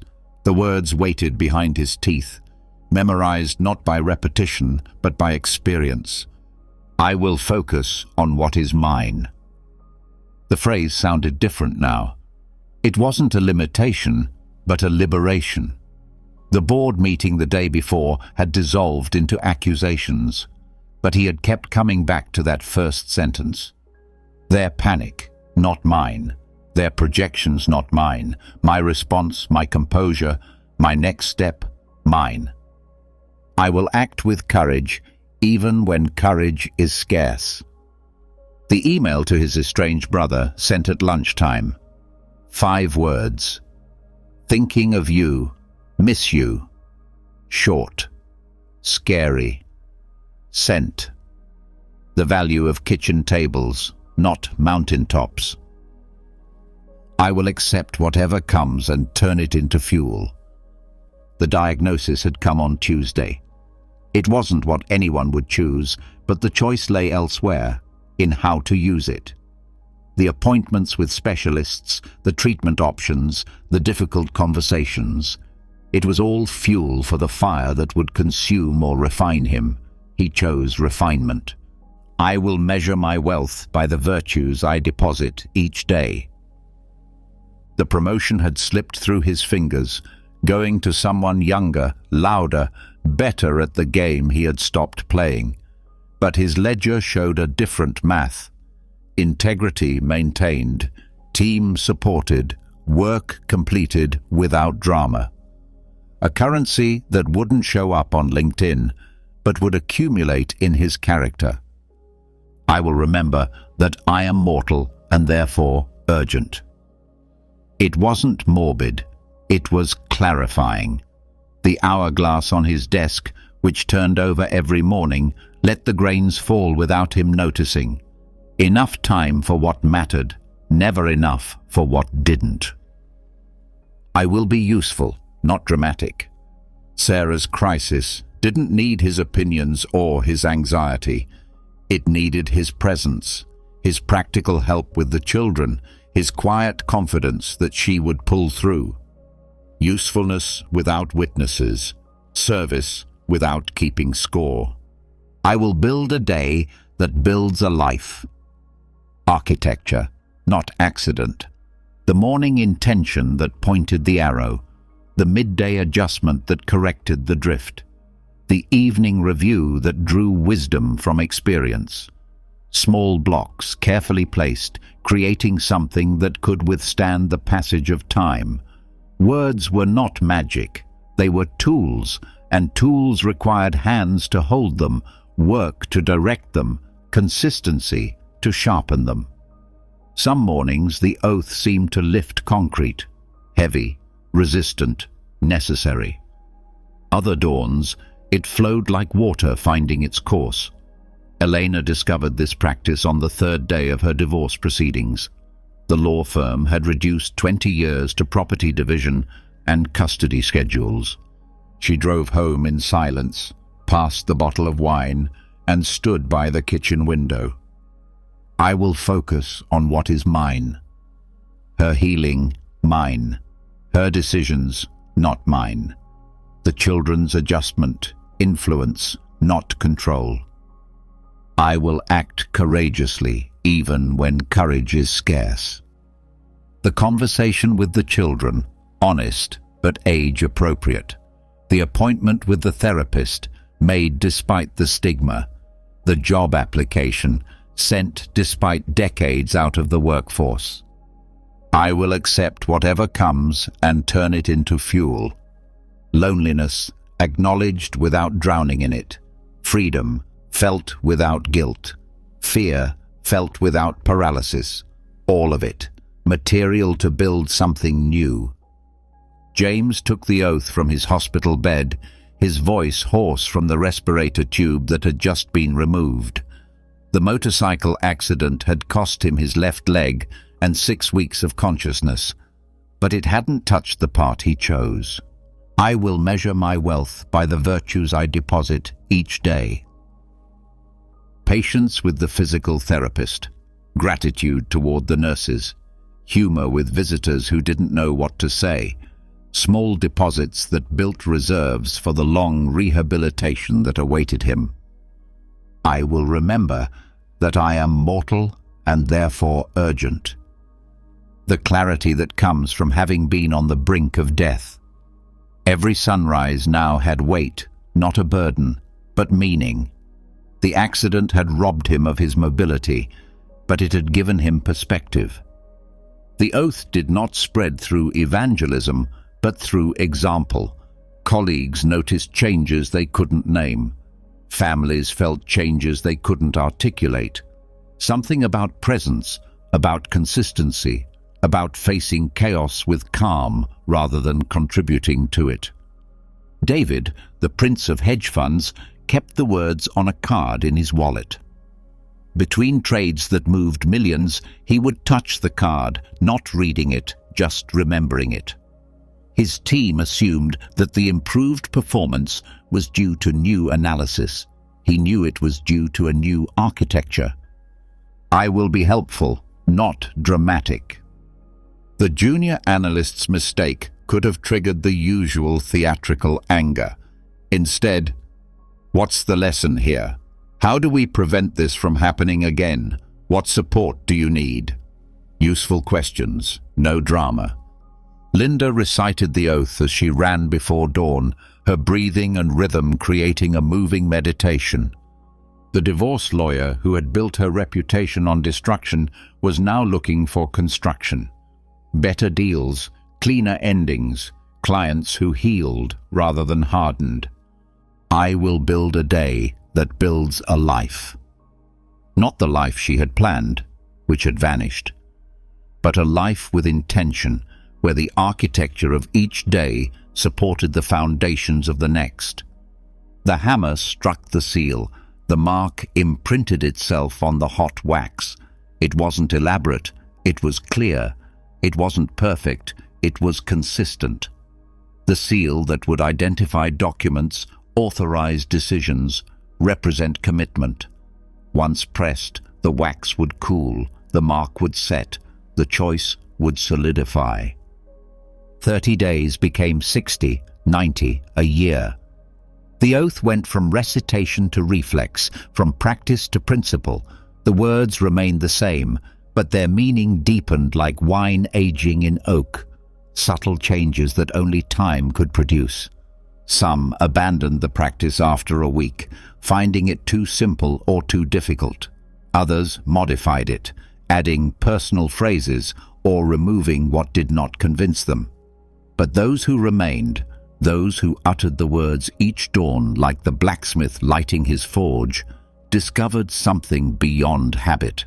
They discovered architecture, a way of building days that built lives, a framework that remained steadfast when everything else was shaking, a fire that burned steadily, not always bright, not always warm, but always there, smoldering but enduring, ready for the next day's work.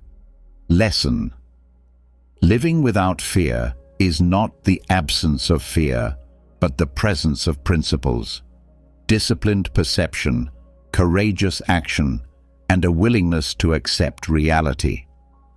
Now you have unlocked the Stoic path to a fearless life, understanding that courage does not come from avoiding fear, but from facing it with clarity, discipline, and purpose. By practicing control over what you can, reframing challenges, and developing resilience, you've taken the first step toward mastering your own courage. But remember, true courage is a daily practice, not a one-time decision. Every day, you have the choice to act without fear, stand your ground, and move forward with confidence. Now, I want to hear from you. What is a fear you're ready to face with Stoic courage? Leave your comments below. Let's share how we can apply these principles to live without fear. And if you found this guide useful and want more Stoic wisdom to empower your life, don't forget to subscribe. Stay strong, stay brave, and keep walking the path to a fearless life. See you in the next video.